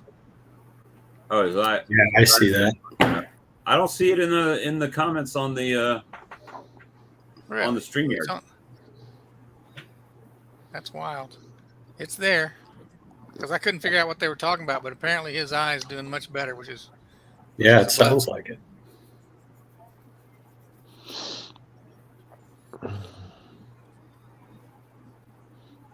I don't see it at all. Really? Yeah, you not in the comments on the StreamYard. Huh. I'm So- sitting here staring at it right now. So I'm looking. I can see it on my phone. I can't see it on the computer. That's weird. Hmm. Okay. Anyway, a that's private great, thing? Keith. So Keith has got, No, it's he had under that cover. eye operation, you It's not mean? private. And Oh yeah, Hmm. he had it twice. He had 2 different times on the same eye. So yeah, that's so he can fantastic. see. He's doing good. He's doing Yeah, it's good, good. apparently. Good to hear he's doing better. That's good. That's Oh, cool. and back. Hey, I But good. threw in a little. Hey, Charlie, you don't have to go whole hog on that comb honey. I just threw 1 or 2 into different supers, and I ended up with I think just 5 frames. But That's like 20 packs, probably, right? Yeah, that's correct. Yeah. yeah, about Yeah, I bought yeah, two. I got like 4. Yeah, it's I about bought 20 two pieces. Ross Round supers from one of my club members, and like I say, my hip and sciatic nerve, it was so darn, that's when you're in pain, it's so debilitating that I didn't you even don't use the feel Ross like Round. you don't feel like doing Ross Rounds, you don't feel like doing anything. And I'm happy I got the honey that I got and was able to at least get that much management done. And I was lucky to have my neighbor, who's a second-year beekeeper, Scott, in order to help me. He did the lifting for me, is what he did, all the honey boxes and But stuff. Charlie does single brood chamber management. This year I did single honey box management. Sorry to cut you off, Sebastian, but But Charlie, you got a pain in the back. That's why you should be thinking about honeycombs. well, I wanted to do that this year, and then Because it's like James had diverticulitis problems, and I had the darn sciatic nerve problems down my leg to where it was, that's why. I'm taking pills at night to try Yeah. to sleep. So I have a And, when I was pulling honey this year, I was long shot deep. Actually, one of my queen, she actually been pulling down to the first brood box, and they Mhm. fill up one of the brood box. They fill up honey, and you know how much that is. That's about 85 pounds. Mm. And I could not bloody lift the bugger up, and it was stuck to the other frames. I was like, oh crap. Then on the second one, they were the same. It was so heavy honey flow, but the frame was immaculate. I could not believe this, but I didn't want to destroy them because there is, they are using for brood, so I don't want it. So I just spin it and that's it. But with honeycombs, it's so much easy. You don't need to be messing about this. It's Yeah. honestly, it's easy for you, especially when you get pain back. Oh Yeah. man, that's just safe. Oh wow. I plan on trying it next year. Well, that was another thing. I didn't have any And like you said, someone that mentioned thin yeah. comb, or not thin comb, but thin wax. Yeah, you to could put it, you could put 3-4 frames in each super. Now you don't need to put 20. Make sure you marked up which one it is, and that's it. Done. Bam, bam, Yeah. bam. I just use a little starter strip in the top of mine, Charlie. You don't have Yeah. to do anything special. Yeah, That's can what I do do that as well. That's what I do. yeah, that's Well, where you could half an inch. do cut comb Half a- that way. Half an inch, and they build it like mad. Yeah, I want to do more So- than I did this year because it came out pretty good. But you do kind of have to catch them at that perfect time. I don't like that about Ross Rounds is that if they draw them out halfway, you just kind of lost your money on that system. Yeah. If they Oh, don't, yeah, if they draw out a regular cut comb frame halfway, you Yeah. just use half of it and you're good. Yeah. I had a couple yeah. like that. Mhm. Figures. Well, you not when you cut even if you cut the whole frame out, good you leave it, and the rest of them you could put chunk honey. You can make chunk honey. You can get yeah, a jar. I did. Up it's Right. can not make- wide enough and all. Yeah. That is a good money as Laura, well. She I don't know whether she's tried or that hog half comb. That actually the girl that I bought the Ross Round boxes from, she went and got hog half comb, and she did pretty good with it. It drawed most of them out, but that's the problem with that. It's the same thing with Ross Round. If you get a partial draw out of it, then it don't work very well. Well, anyway, I'll let you know. I'm moving bees to header honey, which is up in forestry. That'll be interesting. 2 years ago we have massive crop on there, so this year I'm moving double brood over there. We see Oh. what will be rock and roll there. Are you doing comb honey with that, Sebastian? Because I heard that heather honey is Yeah. hard to extract. Yes, I will do I done it 2 years ago. We done a 50-50, and this year no 50-50, 100% only honeycomb. Okay.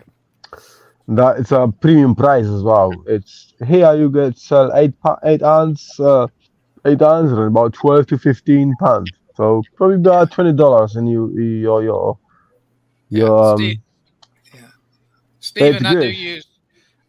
Stephen, I use fishing line in pretty much all of my honey frames, but not in the cut comb frames. I leave it out. I don't use it. And I use medium. Hey, I'm going to tell you with the fishing line. I mean, other than the pain in the butt of restringing the frames, using the fishing line is not bad for cut comb honey either, because you I did throw it that in the on- freezer, then Yeah. cut the string, and I can pull it right out of the frame. Well, I don't use it. you caught me. I did that on one frame this year just because it was such a beautiful frame with the fishing lines. Like, okay, this is obviously brand new, so I did that on one, but only one. I don't But it use. was I like don't use. super thick. I don't use anything on lines. Leave them alone. They pull lovely. Just when you do inspect. Oh no, you don't Just want to use careful. you don't want to use fishing line and then pull it out, because that's just a waste No. of your effort of putting it in.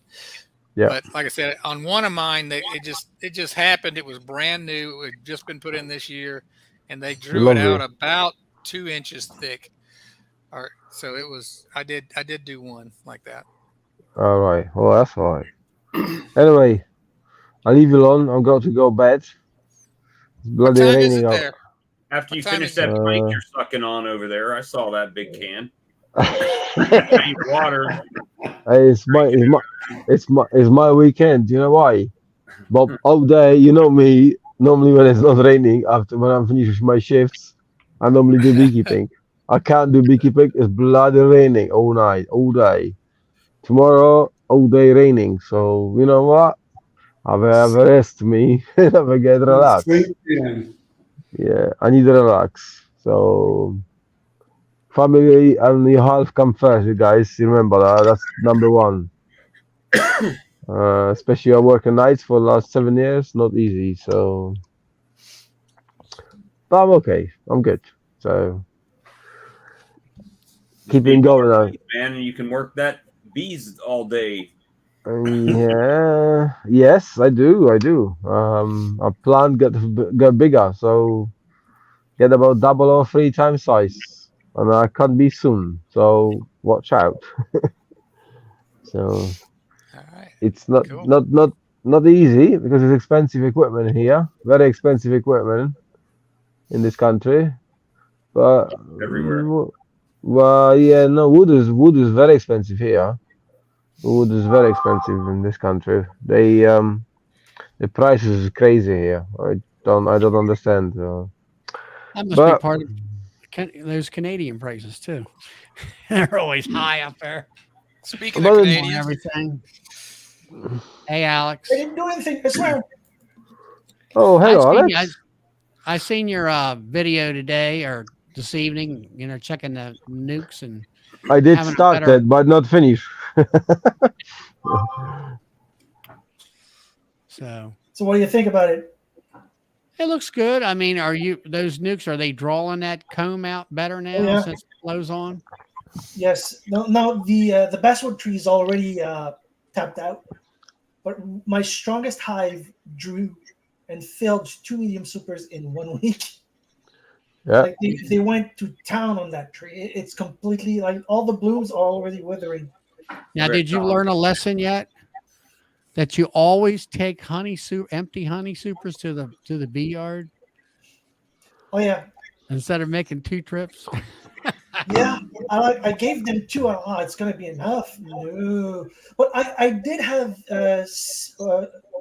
one spare deep. I had like the leftover frames from like all the nukes I prepared. I didn't bother bringing them back, and I had spare boxes, so I immediately gave that the strongest hive. Like they were bearding, they were so numerous. I just took all the extra frames from the extra nukes and gave that hive an extra deep. Went home and gave every the other hive some supers. So how But many now supers do you keep stacking supers, or do you pull them off and extract and put them it back on? depends on how muddy the area is. Okay. So you're getting a lot of rain too? Yeah, a lot of Well Are done, you getting Alex. That's good, Alex. We need this. yeah. Well, That's that's our money. yeah, it helps getting more honey, but I have to Yeah. tag the supers.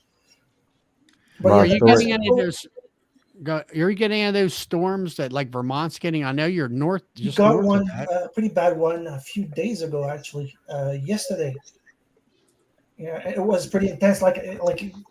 Just looking outside the window, like it was white because there was so much rain falling. Hmm. Yeah, and Yeah, because I mean, I know Vermont is a major flood zone right now. it's Mm. not that bad here, but yeah, it was pretty intense. It's pretty from the news. It looks really bad. I mean, it's just several feet of water in the towns and stuff, and the roads are completely washed away, and some of the railroad bridges and stuff are completely washed away. And Like it's going to I'm be kind of glad also that there's only one basswood tree where I am because my God, the amount of nectar I got. Not all hives got that many. Some only filled one. Some actually filled none. I had well, it lost it. One of my hive lost its queen, so I gave it some eggs. That one did not draw the super. Mm. They concentrated on backfilling the space that was empty. Yeah. Well, a new queen should come in soon. There was queen cells when I checked this weekend. I gave eggs to the one nuke failed to queen itself. Out of 24, two failed outright. One failed to queen, make a queen. Mm. So I'd say 21 out of 24 successfully mated queens. I was talking to James about that earlier in the chat. I just couldn't believe my luck. Having that amount of queens actually coming back mated, it's really a really pleasant surprise. That's good. well. That's good. Well, I mean, it shows you number one, you can how to graft. You do successful grafting, and I don't know how many hives are around. Other I competition. know there's like the kids the kids of the landowner said they saw some hives fairly in the area, but nowhere near as much as I like. I don't know the exact numbers. Yeah. Well, you don't have some of the predators. I mean, except for birds and stuff like that for your Yeah, birds and queens. dragonflies, we do have those, but having that much success is I It's good. I have a hard like as you can see by me repeating myself over and over. Like I'm kind of amazed at the result. Well, you're on your way to the commercialism of beekeeping. Yes, Well, the thing is, um, Alex, is a lot about depend what time they're going up, what temperature is everything else. So sometimes the dragonfly they will not fly with very hot temperatures. They will not. They will avoid that. well, They don't. They pretty don't well. like. They like flying very early in the morning and then in the afternoon if it's not hot. But if it's hot, they will not go out. But queens will go out. That's not the bonus for the I got bees. dragonflies everywhere right now. They're picking bees off out of the sky like Hmm. nobody's business. Yeah. Yeah, Sometimes. we have them here, but I don't. They're not. I don't think they're here yet Well, in our there's area. no big areas of water where my queens got Hmm. mated. and I know dragonfly needs some water to Yes, reproduce. correct. Yeah. So Yeah, like- that might like a- help. like Well, a pond or something like that. Considering you walk outside and it feels like a swamp outside here, Hmm. just about everywhere here is like that. Yeah, and I went like again to the new apiary site I was establishing, and well, I got a few bad vibes. Like first, there's the cow stench. It's getting worse, and I don't want honey smelling of cow shit. And That won't happen. they Good night, snapped Keith. they snapped one of the wires for the electric fence because, well, partially because it's my fault. I let the grass grow too high, and if they don't see the wire, they won't bother sniffing at it to get zapped on the nose.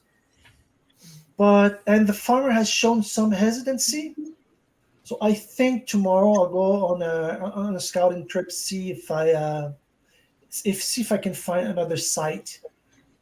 I don't want to stress the owner. He's an old man in his 70s, I would say, and I don't want the cows knocking the hives off. I don't want the cows getting stung. Well, if you leave that grass grow higher on an electric fence, it'll ground it out. Yeah, But what I will do, Alex, if I'm you, maybe look into that way different. Get this is what might be possibility if you get protection each other. Get a nook area which you will mating for the queens. That's what I will look into. You don't need a hand. You don't need a honey from there. But what I will do if I'm you, get a little bit of protection in there. Speak to the owner and get a protection in there and get all of your nooks, all your splits. Go over there. That is your nook area. That will be like well, fire there in is its an teeth. electric fence, but like I said, I let the grass grow too high, and since the cows didn't see the wire, they bumped into it and snapped it. Yeah, but that's what we've done. A nook area, 1 yard nook area only, and that's possibly that's what I would done. I'm still going Move. to try and find another place. Yeah. I get like some signs sometimes. A lady I met that owns an apple orchard asked me if I wanted to put bees on one of her properties.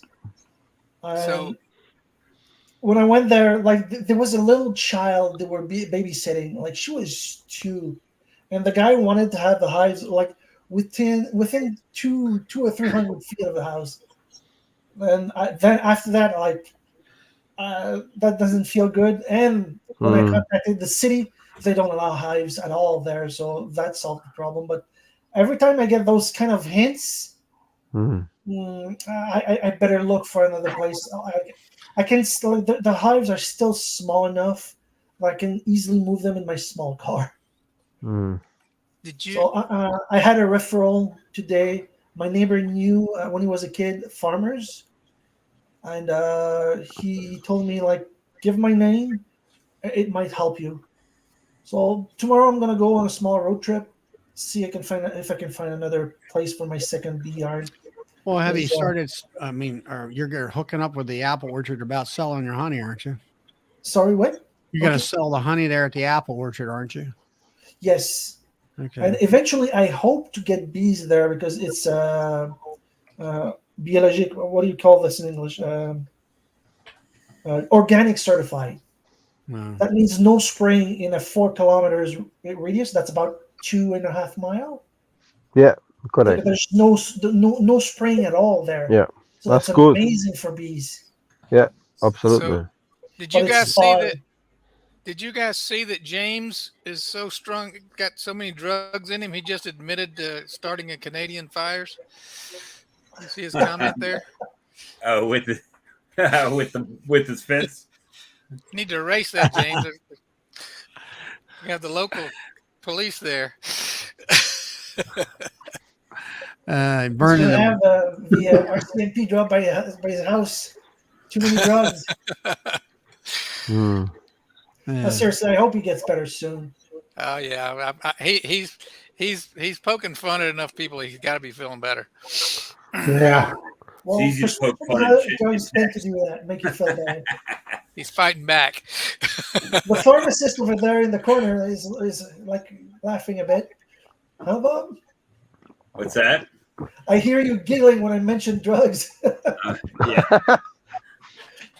I'm drinking in Well, it. it's good, Alex. I mean, Canadian drink right there.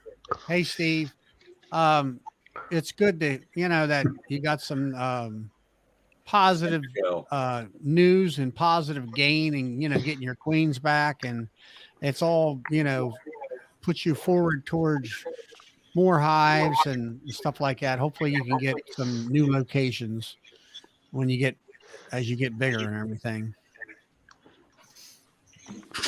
So Yeah, Alex, I set up one now. I have 4 locations, and I set up one typical Anuk's yard, um, which I will do in the future for next few years. That'll be my Nuke yard only. It's a lot of things where you look and need marked off. Might be good honey flow, but maybe not.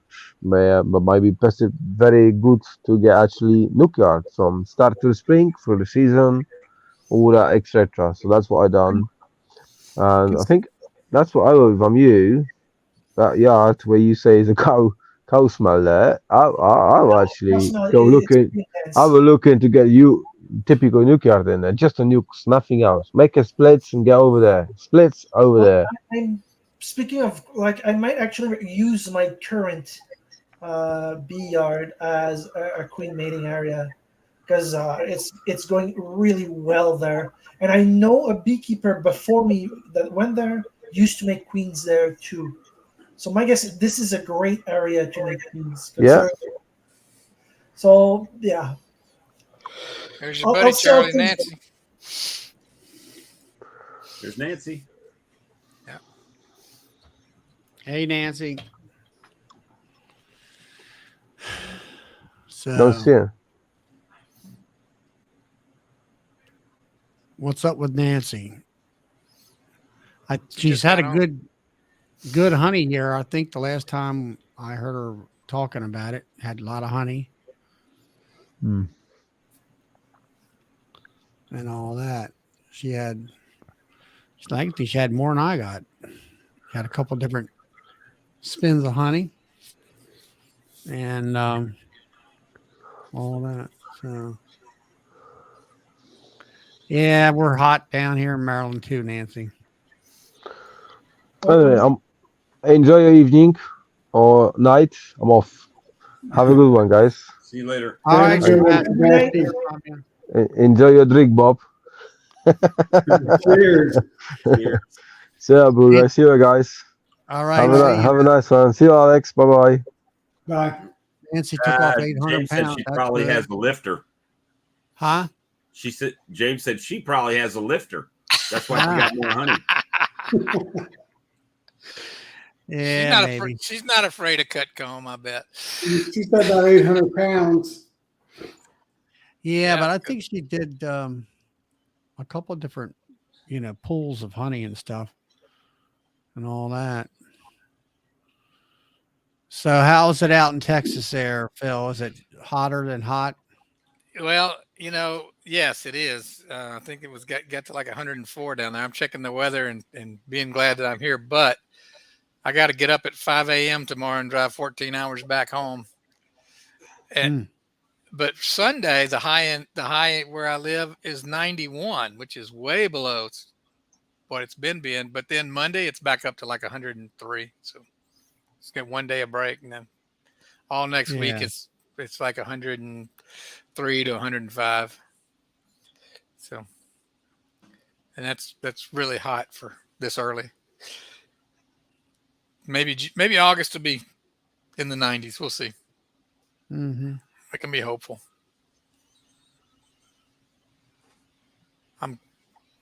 I am looking forward to getting back in my bees, though. By the time I get back You down might to not the have farm, to get back into them. You might have to go catch them off the tree. I don't think they'll swarm, but until about end of August. But yeah, last year it was so bad that they ate up all their pollen, more than their stores, their pollen, and they all went broodless for a while. Oh. And now, do you have pollen dearths out there? Like in Maryland, we have abundance Yes. of pollen, but not nectar. No. We have both. July and August. There, it's unbearable. There's nothing. Well, you know what? That's not true. We get Hey, that. Blaine. We do get that snow on the prairie, which contaminates your honey. So you want to get your honey supers off, and that's What about is the it? only thing they have What's in going. the prairie? It's what's- called what's in snow. Snow on the prairie is the name of the plant, Ah, never heard of it. but it Because you don't have any damn prairies. That's why. Nah, I guess I just ordered a hive lifter, Charlie. Oh, Did you really? really? No, I'm kidding. Yeah, he's got a new what's it called? Hummerbee, right? It's Who, me? yeah, Todd. No, you I need don't. yourself a nice No, Hummerbee. no. You know. Oh no, I wish. I put that to good use. No, James said that at what was it? See Charlie Todd is ordering a lifter. Yeah. I got So- lifter A and lifter B. Yeah, I My have B those too. lifter right there. Yeah. 2-arm bandit. That's it. So Yeah. anything exciting over in your area now, Todd? No. No, 20% humidity, man. We're peaking. 20%. But We're in the 80s. it is 102 outside, or at least it was a little bit ago. Every morning I've been in Tennessee at 7 a.m. The lowest humidity has been is 96. It's been 96 to 99. Of course, it's been like as low as 60, and this morning was 73 at 7 a.m. But hey, I'll take that over the 105, and it's still like 60% humidity when it gets to be 100 degrees in Texas. It seems like. Yeah. But I don't know. I did okay on honey this year. Right now, I have about 560 pounds to bottle. I'm just bottling it as I go along. Yeah. So that's not Now, too what's- bad for me. You know, you haven't said what's your setup as far as extraction and stuff like that? You have, I'm borrowing it from the guy I was on the phone with. oh yeah. Yeah. So and that, by the way, is a Vivor. Oh yeah. So yeah, 4-frame. So I spin all my deeps in there. It works good. It's a nice unit. So, but yeah, obviously I'd like to get something bigger, but I'm not. You know what though? I'm not. I don't want to produce that much honey. I'd rather get in the almond pollination. So. Well, the good thing about almond pollination, though, is you get your money like at the beginning of the year. Yeah. Yeah. Yeah, but isn't almond pollination like a huge stress on the bees? Like you'll lose a lot of them. It just depends on what's going on locally and how they have their holding yards. If they've got 20,000 hives in a holding yard, I mean, it's not that much. Obviously those bees are going to mingle, and it could get hairy, but it's not that bad. They do get a little beat up because of the weather, and then the pollen is not always right on time, and so there's mainly environmental factors, and then sometimes there's some farmer or grower that will spray he'll spray fungicides in the orchards, which will kill a lot of bees. But other than that, it's not too bad. Now holding yards, they're basically feeding them and getting them prepared and whatever. And then what they do, reload them on a truck and then take them to the orchard wherever the broker says they go take them to. Correct. Yeah. Okay. Unless you have an agreement with the grower.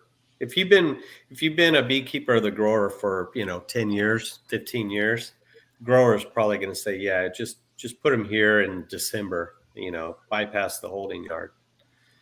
But that's usually what the holding yards do. You just sit there and take care of them for a month.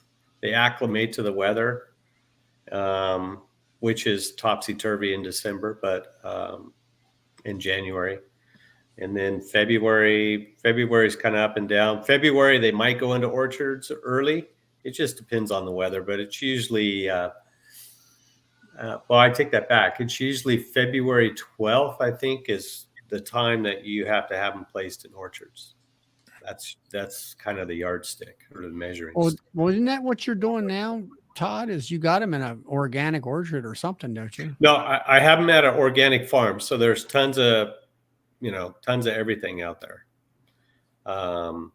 But I do have kind of a handshake with a commercial guy who he's working on his contracts, I guess, and he's probably going to be short bees. So we're going to do a deal, and he'll come by, pick them up, transport them, and then tell me where they're at. And then I'll take care of them from there. And then he'll bring them back. So I'll pay him a round trip fee. But it's going to be good for him because he's already using gas to go to the same orchards. Right. So he's not out anything. And where the farm is at is probably 3 miles from his shop. So, when he leaves early in the morning or late at night, that's where he picks up his truck from his shop. So, yeah. So hopefully I get in on it this year. He called me 2 years ago, and I was decimated by mites. So, and again, I'm on an organic farm, so I'm limited. I can't throw, Apivar in there. I've got to use Apiguard, oxalic acid. I won't use that HopGuard. I don't like it. No, it ain't. It doesn't work. It's messy, and the bees they'll go the opposite side of the box, which is good. I mean, that it says it works, but I just don't like the mess. Right. But yeah, so getting back to Alex's original question, yeah, they could be harsh on the bees, but it depends on the excuse me, it depends on the year, depends on the elements outside. Yeah, there's a lot of factors.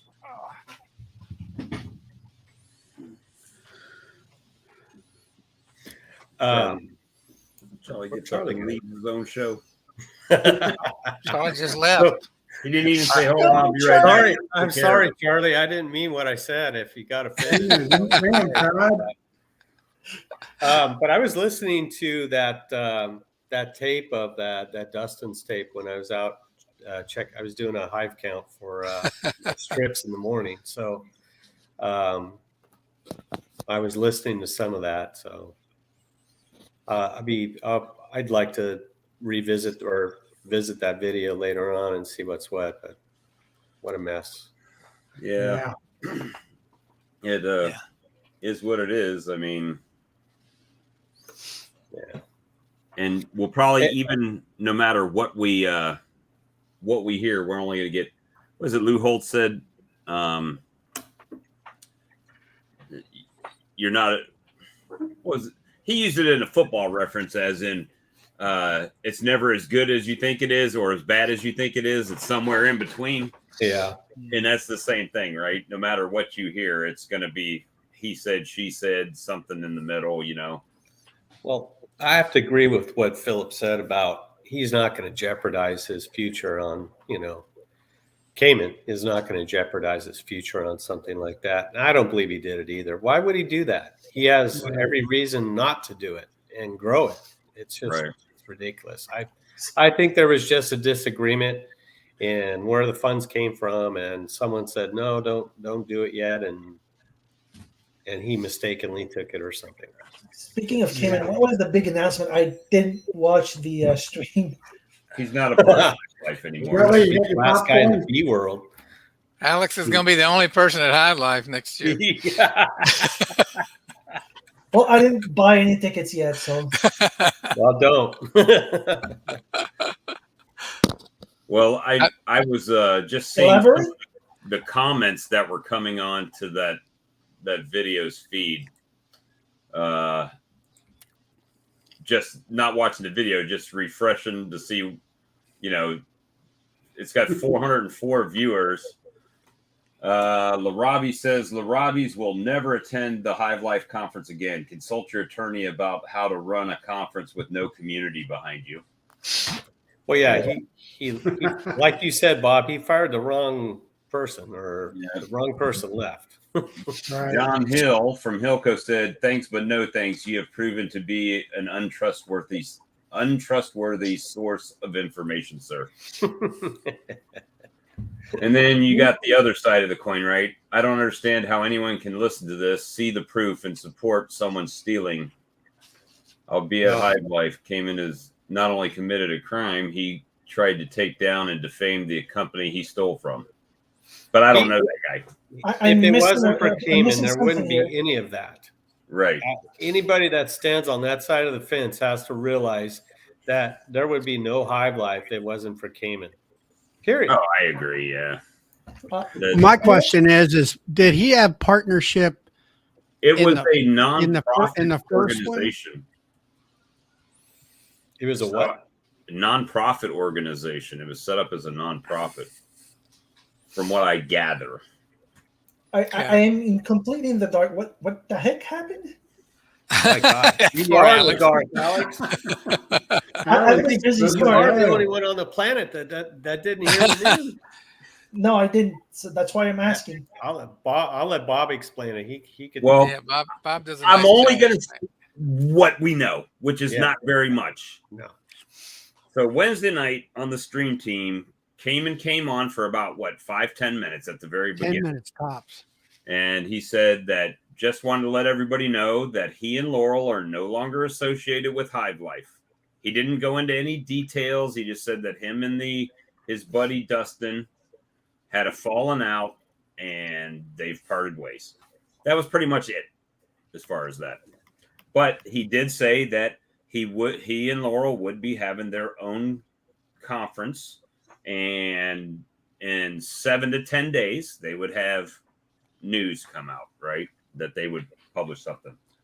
Well, then since we were going live tonight, now Dustin, on behalf of Hive Life, did a rebuttal, and we only watched a few minutes of it on here, so we don't really know the whole other side or what they're, it's just going back and forth drama, beekeeping drama. You know how beekeepers love drama for some reason, but No, I think Dustin blinked first, and you know what happens in a deal when you blink first. oh yeah, well I that think was one of the, his rebuttal was the blink, the blink that he was being, accusatory. And of course, we don't know what's going on, but yeah, we don't. So that was the thing in when I was selling cars or anything. They say when you flip that paper around with the price on it, the first person that speaks loses. Yep. Loses. So if you look at the paper and you're like, oh, well, that's not that bad. Or if I could just get my payment to this. Oh, so you're saying if you get the payment to this, you're going to take this car home today? Oh, yeah. No problem. I'll be right back.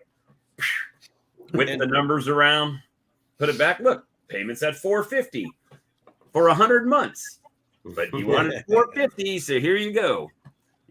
So yeah, it's just he all he had to say was, he could have done the same thing Cayman did, and say, Right. Cayman is no longer, part of this organization, blah, blah, blah.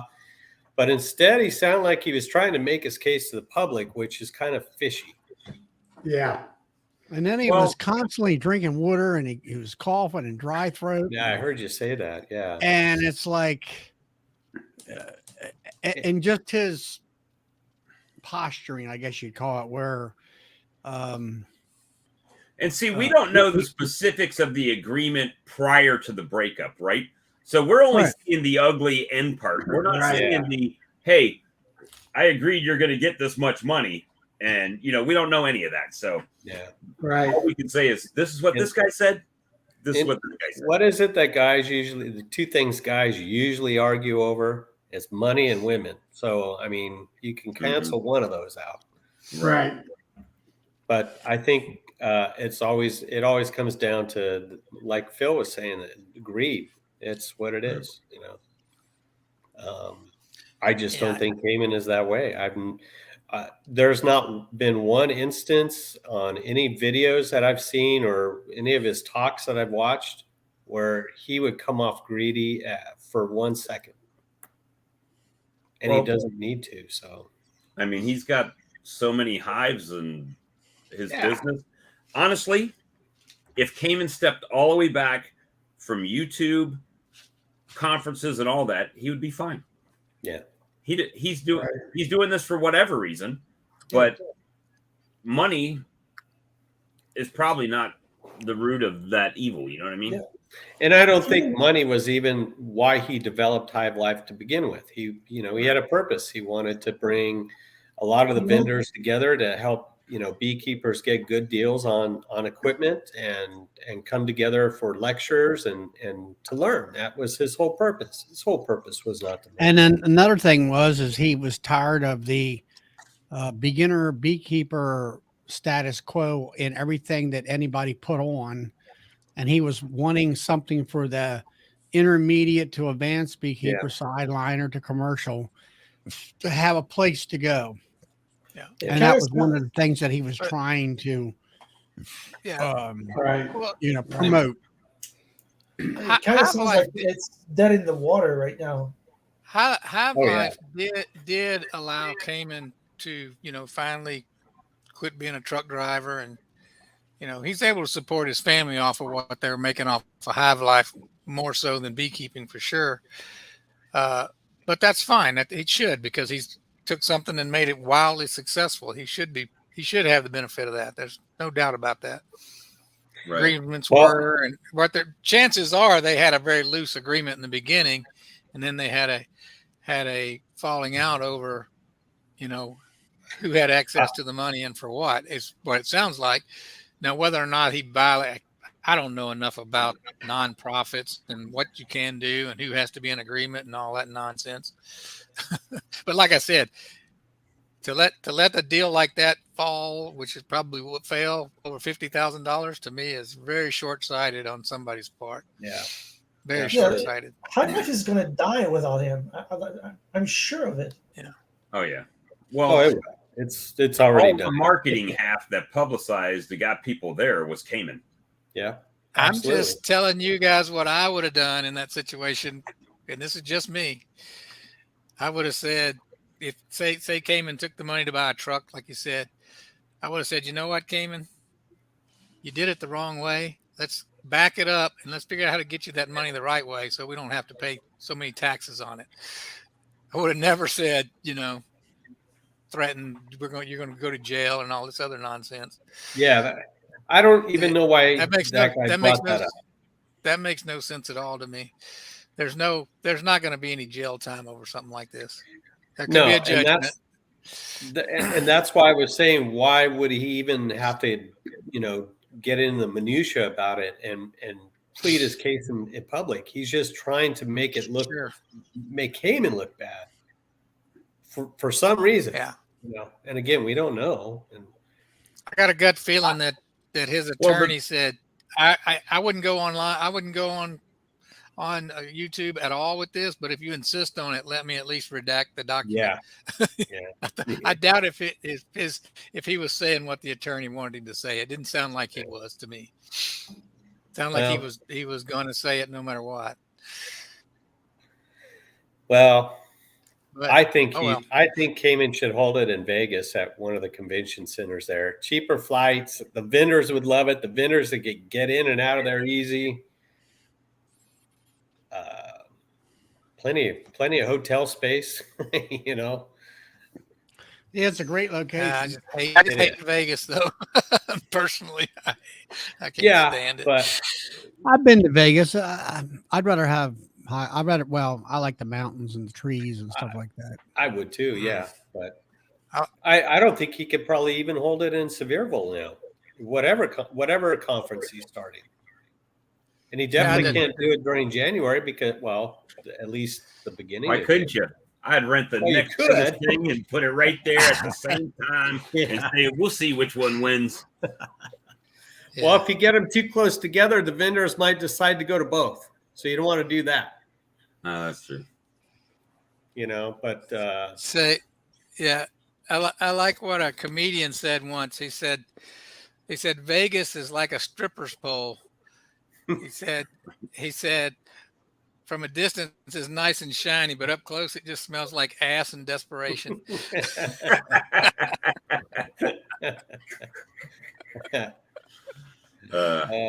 See, you And had to take that's us off pretty- down the rabbit hole again, Alex. we're off the side of the road in a ditch. Now people are Oprah wanting to land. talk about mice. Please, Mark, don't disrespect Opryland with that. That's not cool. Hey, Yeah, there Well, is no hey, more. There is no more That was not Opryland. my It's all intention. I would contact Dolly Parton and hold it at Dollywood. They got the big show auditorium right there. Oh, Hey, yeah. you want a nice place to be would be Branson. That's Oh, a it's- beautiful area. I'd have to But travel. not in for- January. Yeah, there's several convention centers because when I was trying to tell my relatives here where it was, they kept naming all these other convention centers in Pigeon Forge and other places. Yeah, he could get a good deal in Branson because that's definitely the off season. Right. Yeah. I'd say we Hey, have I bees saw at the Mark's- beach. What's that? Bees at the beach. Just Well, everybody that's come down you're to the just- beach. It's closed during the winter too, but the ocean's still there. And in January, it could still be 80 degrees down here. So Jeremy, I was hoping you'd come on and relieve me to represent Texas. I got to go pack my stuff up to get ready to go in the morning. we literally we've got the Heartland there with Tom.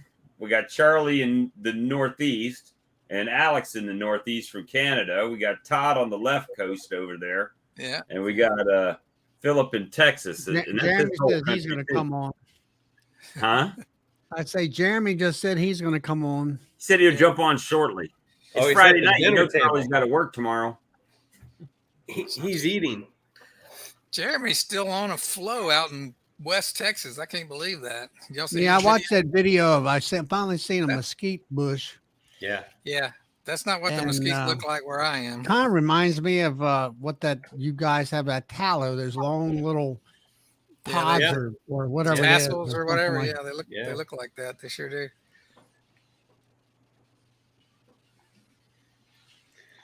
But Mark's on, I think. Mark, those queens are still going strong and expanding. So I have to put them in bigger boxes tomorrow. And one, I have to add one was way ahead of the others. I had to add I'm going to have to add a second story. They're doing good. Mark's queens are, right now, they are producing. They haven't slowed down one bit. what the queens you've gotten, Todd, or what? Yeah, I ordered some queens back in June. Okay. A month ago. I think they got here a month ago. And one queen just tore it up. It just went bananas. And I had to give her more room. And so I did. And then the other ones now need more room. So Mm-hmm. I had two that didn't make it back, but I'm happy with them. So I'll be grafting off them hopefully next spring. It always seems to me that everybody who grafts their own queens, and I'll say, they make mutt queens, I guess you call them, they seem to always do better than Mhm. the bought ones. And I think it was Tarpey, the science guy down in Georgia or someplace. He was stating one time that maybe it was sort of a hypothesis type of thing where when you take bees from, let's say, Georgia, and you take them all the way up to, let's say, Pennsylvania or whatever, that those bees know the plant life where they came from, and if they're sick or whatever, they can go to these different plants. They might know the pollen or whatever will make them feel better, and all that. And you take them out of that environment to another location 500 miles up the road, then they have to search for those plants, or maybe some of them plants are not even there in the area. How many fingers am I holding up, James? Hey, Jeremy. Hey, Oh, he's Charlie, here. how's it going? He's Watching here. your, I guess it was your shorts. I guess it was video of I seen a mesquite bush. And Yes, sir. That was the first time I've ever seen that. Yeah, so I made another video yesterday, about an hour away. We're about 2 weeks behind that, 2 or 3 weeks behind that, and they're starting the third bloom for the mesquite. So we should be having that. And also 30 minutes away, I'm starting to see them about a week behind that. So we're probably getting a third bloom. So tomorrow, I have a guy coming from 3 hours away to help me to learn. We're going to be trying to clear out some brood nests, going ahead and adding some drawn comb above excluders, and try to get capitalize as much as we can before cotton. So, Right. So, is it blooming so many times because you're getting a lot of rain or something out there? no, so it actually does. Mesquite does the opposite. So it's an invasive species that thrives in the desert. You know, everybody's goal is to reproduce. So the less rain, the better. The more it tries to reproduce, because it produces beans and all those seeds in that. Maybe 1%. I don't know the technical, but say only 5% of that will germinate. Well, it will throw as many beans out as possible, bloom again, because the whole goal is to reproduce. That's good for us, though. Wow. And then Yeah, you're going to go cotton, and obviously I think we had talked to this before, that the cotton that you're going to actually has a blossom to it, where a lot of the newer cottons that they develop don't. Right. This actually, this is an old school cotton that, cotton has 3 different spots where they get nectar from, like beneath the bulb, the flower itself, and up top. And I have some kind of printout on it. But the thing about the cotton this year, even though we got some more rain, the dry land still isn't looking too good. The irrigated it's not as nice as it was last year, but I've only moved like 15 colonies out there. I'll probably move another 20 this weekend, but I don't know. I'm leaving some of my strong ones for mesquite, just specifically for mesquite, since we have it. Sounds like you got the flow. The flow is at the mesquite area. Yes, sir. Yeah, the beginning of this year was mainly wildflower, which is crazy for us. And now I'm just behind. I've been getting at least 4 or 5 bee removal calls a day. I did a bee removal a couple hours ago, 107 degrees, trying to do that in the heat. It's rough, but I need more boxes, so I need to get some money in. So removals it is. So I probably have about 15 on the list, and I've passed 50 or 60 of them onto a buddy. So Yeah, that's the beekeeper's mantra. I need more boxes. I need more space. right. Need more mean, bees. Right, which I bought queens from California and made some splits with them, but I probably need to split a lot more, but I don't have time. Whose queens you get? From Korea Farms. Oh, okay. Jose, Korea. Yeah. I bought some from him last year, and I've been worried, for the West Texas heat, so I'm like, I don't know if the Georgia queens will do okay here, but California's kind of the same temperature and all dryness and all that stuff, so they've been doing pretty good. Well, that's good.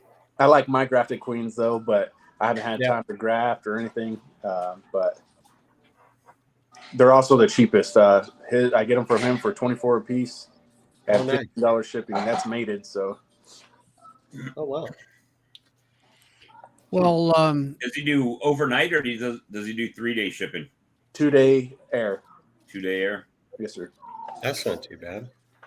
Yeah, and so it was 108 degrees when I got them, but the sponge was still wet and everything. I mean, they were fine. I was frustrated because they were left outside for a few hours because someone didn't get them from the front door, but they were just fine. Uh-oh, she's about to smack. Hey, take the frying pan to him. Use that spatula. Whack. It was funny. It was funny earlier. So I'm sitting down to eat, and I open up the chat, and all I hear is, "It's like a stripper pole." Daughter's right next to us, and everything. I'm just like, it's not a family. It's not a pole. family program, Jeremy. Sorry. Right. That was funny. Blaine says, Jeremy, blink twice if you need help. Right.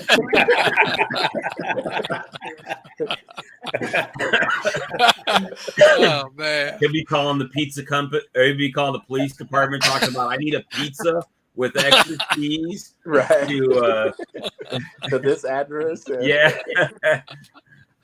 That's funny. That's funny.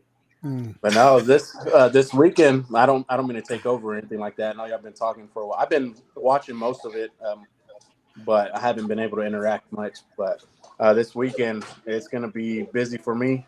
I'm going to go check on those beehives that I have on melons 2 hours away.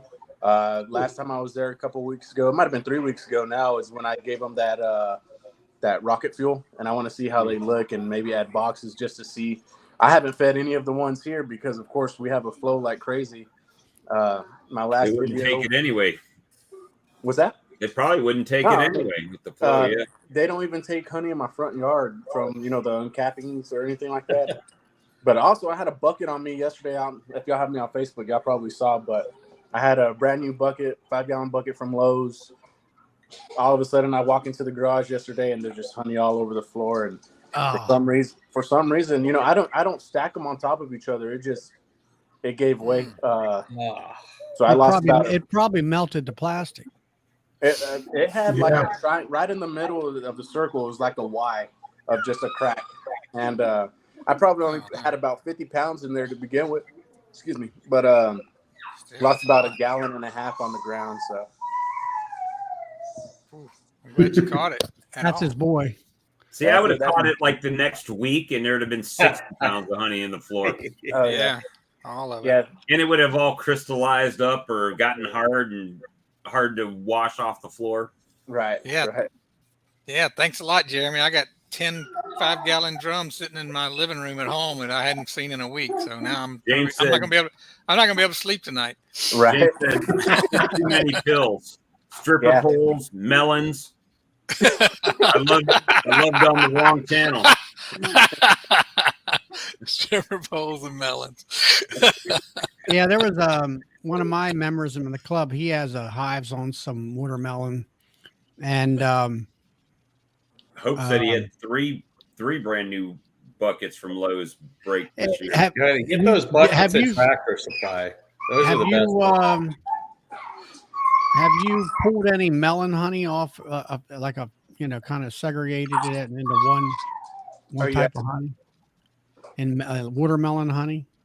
This is my first time on melons this year. Okay. Well, his honey was sort of like white, and it was a murky looking white.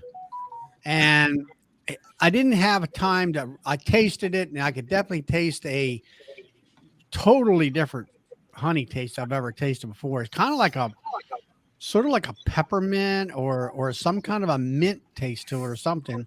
He said it was more like fruity type taste. I said, well, I need to taste it and kind of, get a better taste of it. But it was interesting, quite interesting. Right.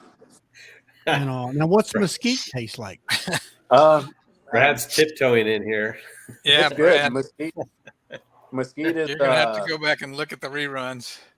To me, it's not as sweet as our wildflower, but it does have a ring on it. Like it is distinctly different, but it's very good. It Is crystallized. it sweet, or is it got like a tart taste to it, or? It's sweet, but it's not as sweet as wildflower. But at the end, it has a little Bite? I don't know. Is it a bite? Yeah. That always reminds me of They can come on too. heavy. Yeah, have her come It on. tastes like cane syrup. It's like cane syrup. Really good and heavy. I don't know. Is that cocaine syrup?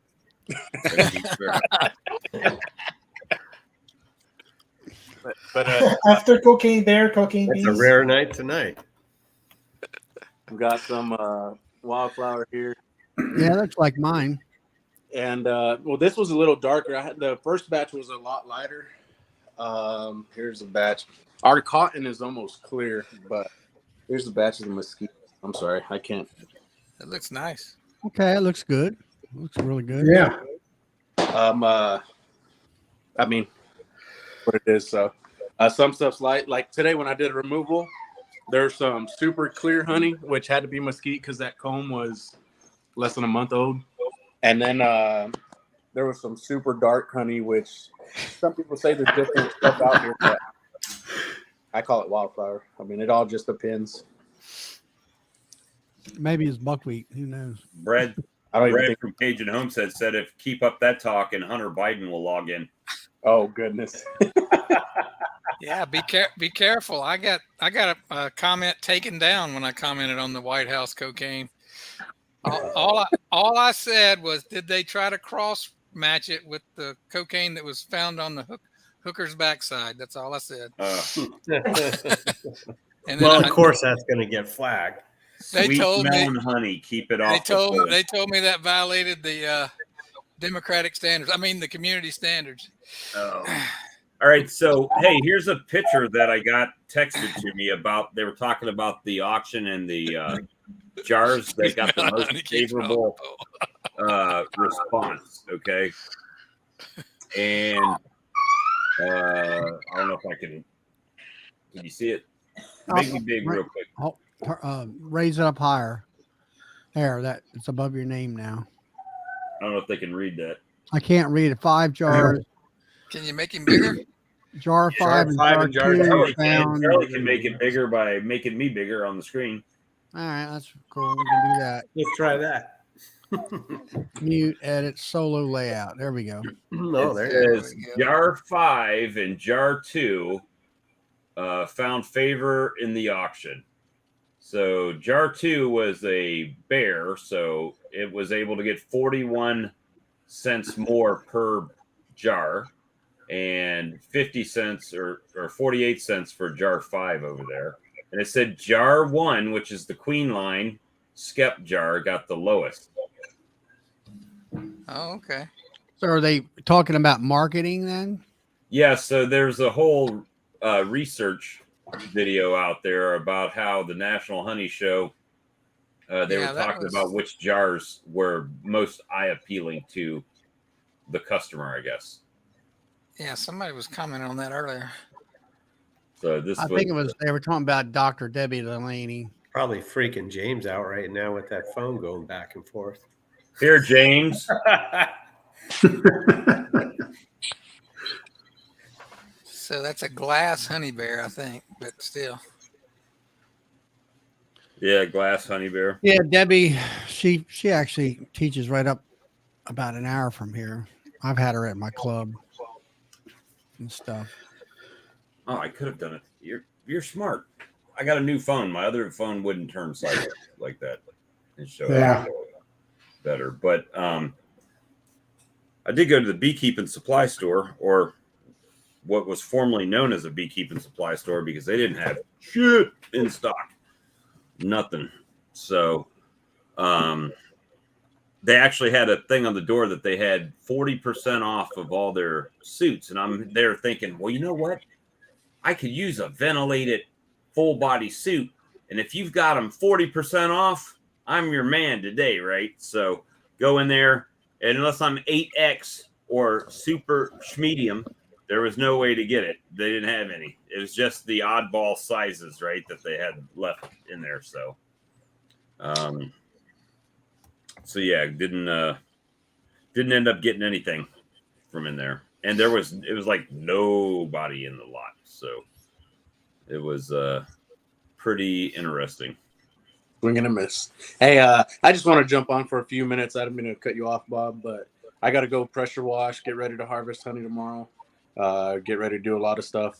So it's already late. And I'll be up. So for what are another- What are you pressure washing? All that honey in the garage floor, then that Oh. sink, the extractor.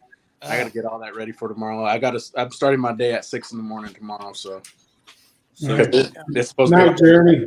it's When- supposed to be 109 tomorrow. So Yeah, I knock it got out you at- beat. When you Not spray bad. that out, you're going to know if you still have a flow at your house. I don't. Yeah. I don't. I have a frame outside of honey just splattered on the ground. There ain't nothing. I mean, the feed that I put out yesterday was so diluted. I mean, Oh, that was a crazy video. 85% water or more, and it's like Right. they're killing it. So, Right. yeah. Well, Hey, night, everyone. I'm heading off All right. too. All right, I'm Tom, getting out of here too, Well, there, Charlie. I gotta Charlie, get up and Todd, move. Alex. Well, I think we're gonna shut her down here pretty quick anyway. Pretty Yeah, soon. I'm done. I'll probably I try gotta- to post some. I got a videos. thing to go tomorrow to myself. Are you I going to know buy I a tag lifter? Go ahead, Jeremy. I don't post a lot of edited good videos and stuff like that. My phone overheats before I could even do anything. So I'll try to record some videos and post what I can. And hopefully y'all could see what our nectar bloom looks like and stuff like that. So besides that, thank y'all for having me. Y'all have a good one. Anytime. All right. See you, Good night. Jeremy. All right, y'all. Anytime, Jeremy. Yes, sir. Enjoy your chat. Yes, sir. All right, I'm going to close out here, and in honor of James, I'm going to close out from Sevierville, Tennessee. Have a good trip. Have a good trip tomorrow, Yeah, Phil. drive carefully tomorrow, All man. right. Good Yeah. night, guys. See you, Phil. Don't let the heat get a hold of you. Right. See ya. It's supposed to be 113, 114 here this weekend.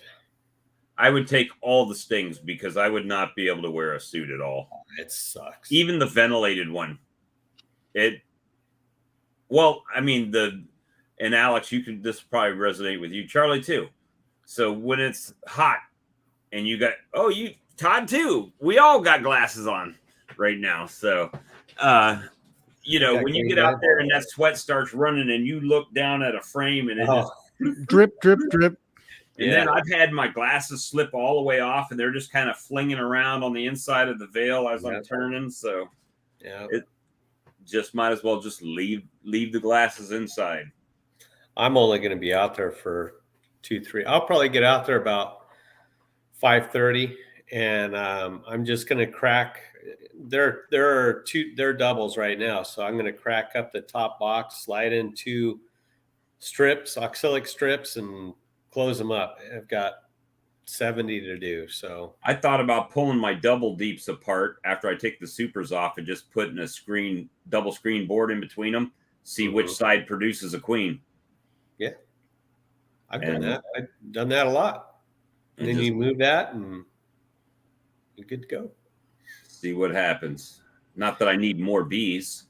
I'm gonna beef mine up for hopefully for almonds. So that's why I have them in doubles now.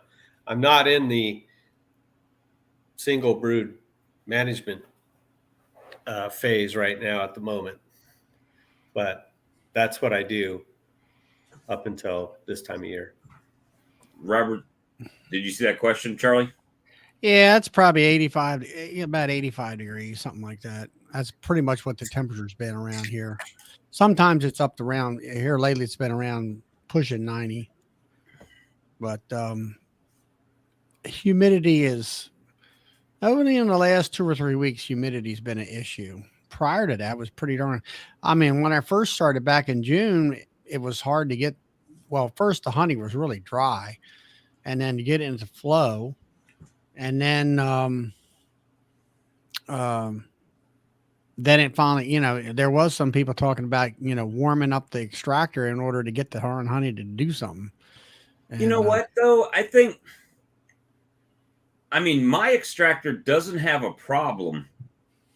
Even when it was in the 80s, it doesn't have a problem slinging the honey out of the frames. And, maybe that's just here. It doesn't flow as fast as when I put it in my bottling tank and heat it up, but it still runs pretty good. Yeah. But anyway, as the room got warmer, as the temperature outside got warmer, everything was fine. And also, I was checking every load, and I checked a couple frames, and they were like individual frames, and they were like 14.5, which is the lowest I've ever seen extracting honey. But then the rest of them were about 16.5, which is exceptionally good. That's what we always are striving for, around 16.5, 17. And that's what it was running, 16.5 to 17 most of the time. And it was running fine. So, I'm in a dilemma. When I went out there while you guys were chatting earlier, those every single one of those hives is working right now. They're not only getting water, which I know they are because I looked at the pond out there. It's loaded with bees, but they're all over those that thistle that's growing right now. And the only reason that thistle is thick this year is because all the rain. Is that Usually by now, Canadian thistle? what's that? Is that Canadian thistle? All I know around here, it's called yellow star thistle. What's it called? Yellow star thistle. Ours is kind of a long, and it's got I don't know, it's a yellow pod or something. I forget how it is. Then it opens up and there's, it's seeds that just float through the air. And they call it, it's Canadian thistle around here. And they like it, but we don't like it because I call that invasive because it, litters your fields up and stuff. Yeah. But it's right now, it's everywhere. And I didn't get rid of it in the area of the farm that I'm operating in. You can see it behind me. It's these bushes, but those damn things, they're like bushes with hypodermic needles on them. I mean, they'll go through just about anything, but the bees are all over them right now. And it's a really good honey source for them. They do produce quite a bit of nectar. And then right now, this weed called vinegar weed is coming up and it's starting to bloom. And then I've already seen blue curl, which is kind of Central California's version of goldenrod. It's going to come up early this year, and it's probably going to stay late. So I don't know if I'm really going to feed or not. I have to watch them, but they're doing pretty good on feed right now. I mean, they're still decently, decent weight to them on that second box. So yeah, usually by this time of the year, I've got I got an open feeder somewhere, or I have buckets on top of hives and, waiting for blue curl or vinegar weed to go, because usually yellow thistle doesn't come out this strong. So, right. I don't know, but I've never heard of Canadian thistle. Well, I think I've seen it, but I didn't know it was called that. I don't think it's over here. All the thistle is purple. I've never seen yellow. Maybe that's what it is. Maybe it is purple. I don't, I don't pay attention to it. Yeah. Other than the fact that I like to get rid of it a lot of times. You'll pay attention to it if you walk into it. Oh yeah. Yeah. So. Well. Yeah. So I don't know if I'm going to feed. It's fine with me. Cheaper. Yeah.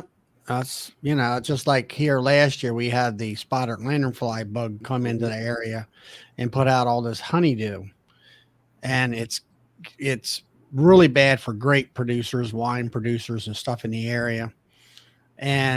But for us beekeepers, we found the benefit that I found is in August, I had a honey super full of honey. And I'm like, and everybody said, some people were extracting it. And I'm like, no, leave it on there. That's less sugar I have to buy. Yeah. And I said, and I've started to see the juvenile, I guess.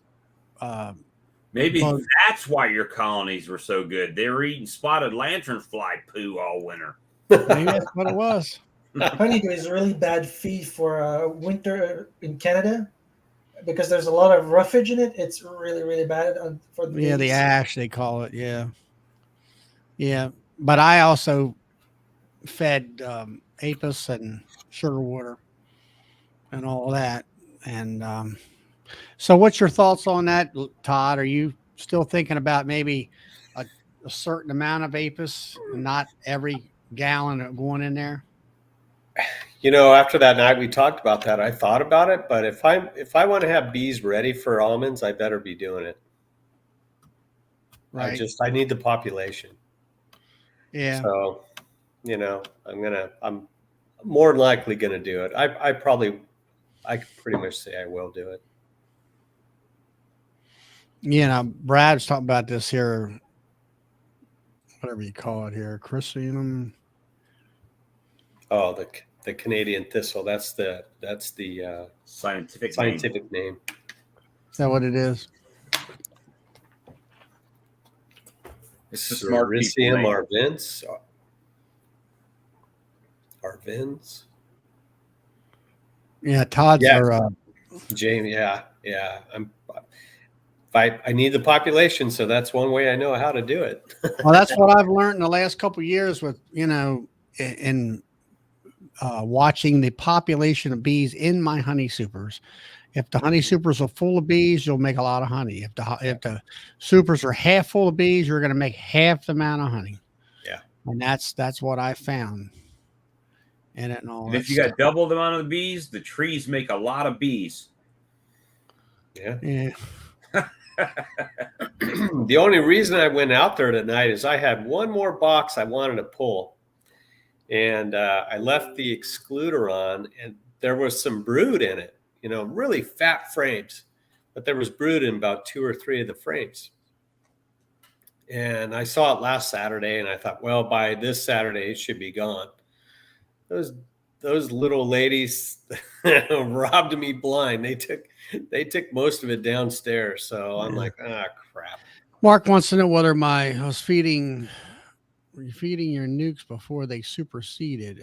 None of my nukes actually superseded. All my nukes, I sold the majority of my nukes as, nukes in springtime. And then what the bees that were left in the second box or the bottom box, I added they either made a queen or I added virgin queens to them. And that's what they're doing out there now is they're building population now right now because it's hot and the weather and the nectar sources, they've slowed down some. So, well, guys, it's about 11:15. I got to get up and go to a blueberry festival thing and sell some honey for the club and all that kind of thing. And That sounds fun. it's not too bad. I've been going there for the last couple of years. They have some, hey, there's Brian. Hey, Brian. Well, I don't know, Brian, if you're going to come on, are you? We'll stay here if you're going to come on. But by the way, Brad said that it's where to go? Canada thistle, not Canadian thistle. Yeah, it's like American cheese, right? We had that. We had that one. Yeah, we talked about that the other day. Canadian bacon. Well, if you're sitting at a hotel again, well, come on in. You might as well get entertained. And we'll help you spend the night away, at least for 15 minutes or so. That's the. But so, well, Charlie, what's the deal on the hive lifter? I haven't. Look who's coming on. He must be feeling mighty good. Look at the buzz. You can see it in his eyes. Hey, James. He must have his Kraken next to him. I said hive lifter, and look who pops in. Well, weed is legal in Canada. That's because there's the word high in hive lifter ish. I can't believe Charlie hasn't bought a lifter yet. Don't need one now. Well, no, but you're going to need one for next year. He's rendering his video. He can't come on. And then Brian, he's got to get up at 6 a.m. again. I'll tell you what I did notice, Charlie, about that that software, that Wonder. It allows me to use my graphics card to render my video, so it's much faster than using the CPU to render a video. Mm-hmm. The Filmora. Well, that one of mine, I mean, everybody talks about how many minutes it takes. I'm like, minutes? It's like 15 or 20 minutes. Everybody else is talking about. I said, it's done in if it's a 15 minute, it'll maybe take a minute and a half, 2 minutes. Of course, I got to render your high-end video? computer. Huh? To render your video? Yeah. Filmora allows you to use your graphics card. And if you got a nice graphics card, it'll go really fast. I was going to say it takes me here there's some days that I'll start rendering a video and I'll walk away, come back an hour and a half later, and it's I'm never. finishing. Nah. It I'm takes talking longer couple for minutes. YouTube to 2 or turn it 3 to minutes HD. at the most. Yeah. I don't know if it's our internet up here or what it is, but yeah, it takes quite a while to render. Now that's what we're rendering it from a video to a MP4 file. That only takes several minutes.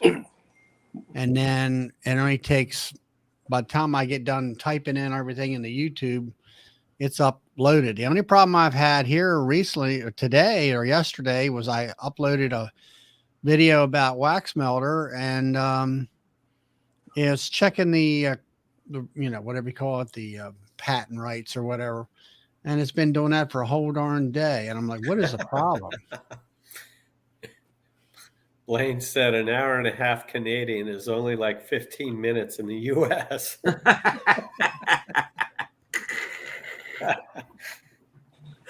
Hey, So give us an update. I know that Bob's been telling us, and I mean, doing my best. obviously you didn't get operated on, and you're still feeling pretty rough. Well, I'm still on antibiotics and painkillers and stuff like that. Right. But yeah, no operation. So every day it seems to get a little bit better.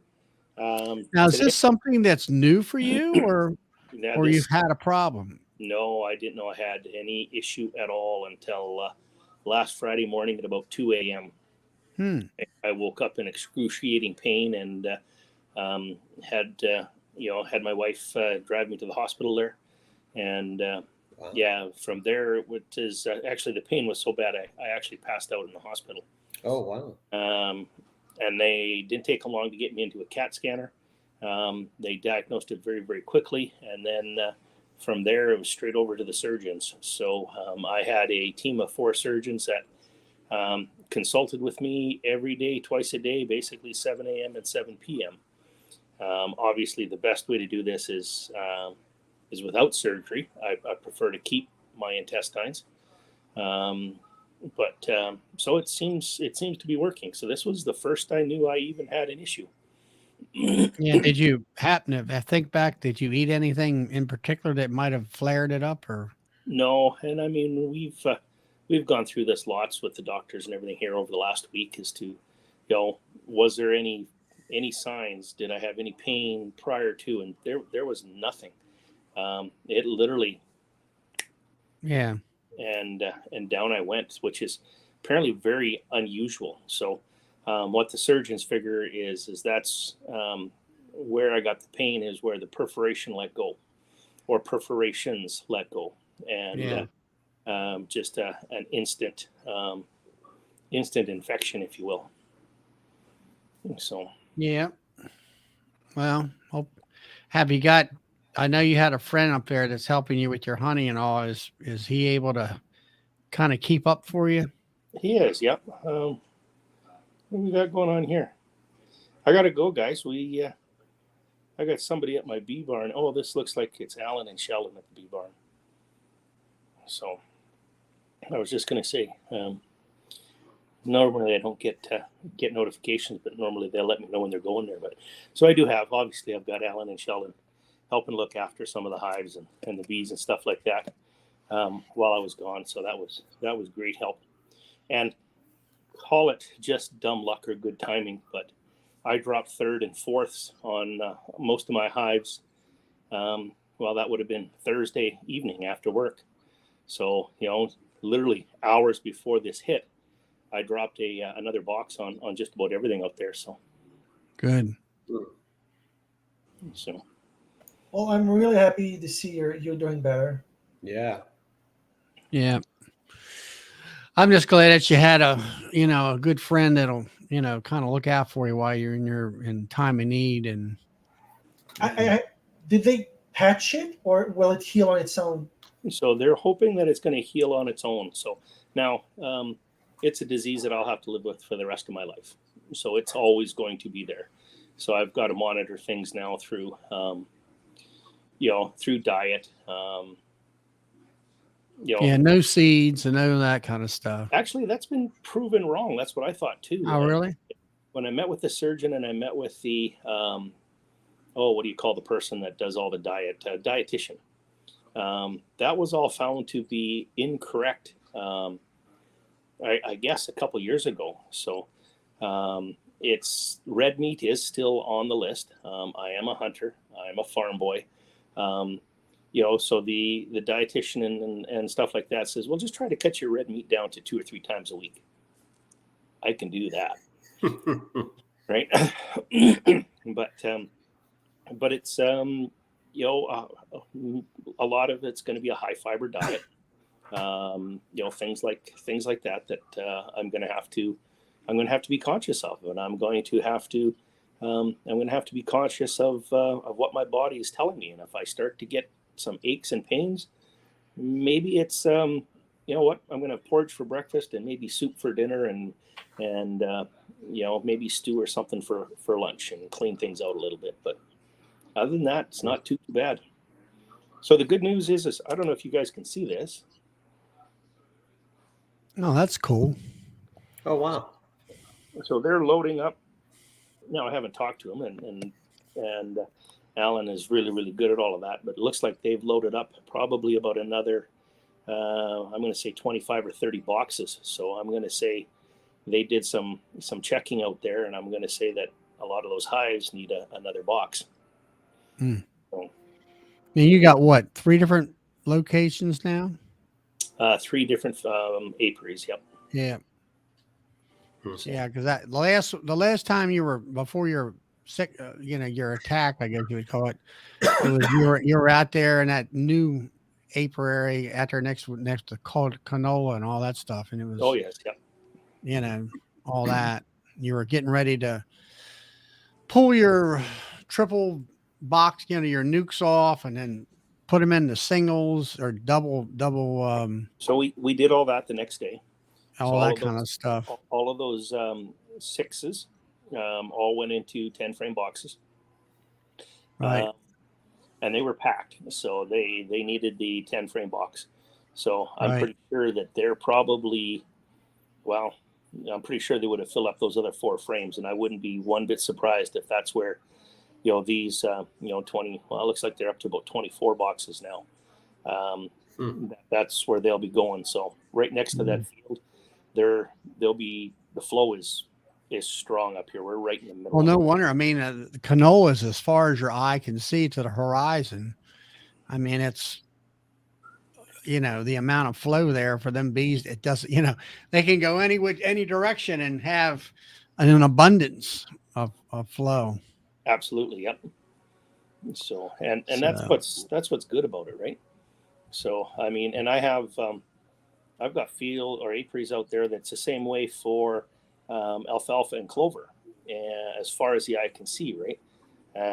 So I'm quite fortunate with where my apiaries are located. Mm-hmm. Yep. So, well, guys, it's 11 o'clock. I'm gonna shut down the broadcast here for tonight. Well, I wanted to come on. I wasn't going to come on early because I knew I wouldn't be able to last the whole bit. But at least I figured I'd at least come on and let everybody know I am still alive, still kicking, and I can't wait to get back out at it. And I am definitely falling behind, so I'm going to have to. Well, one thing about it, you didn't get operated on, which would have put you way behind the 8 ball. Yeah. So this you can.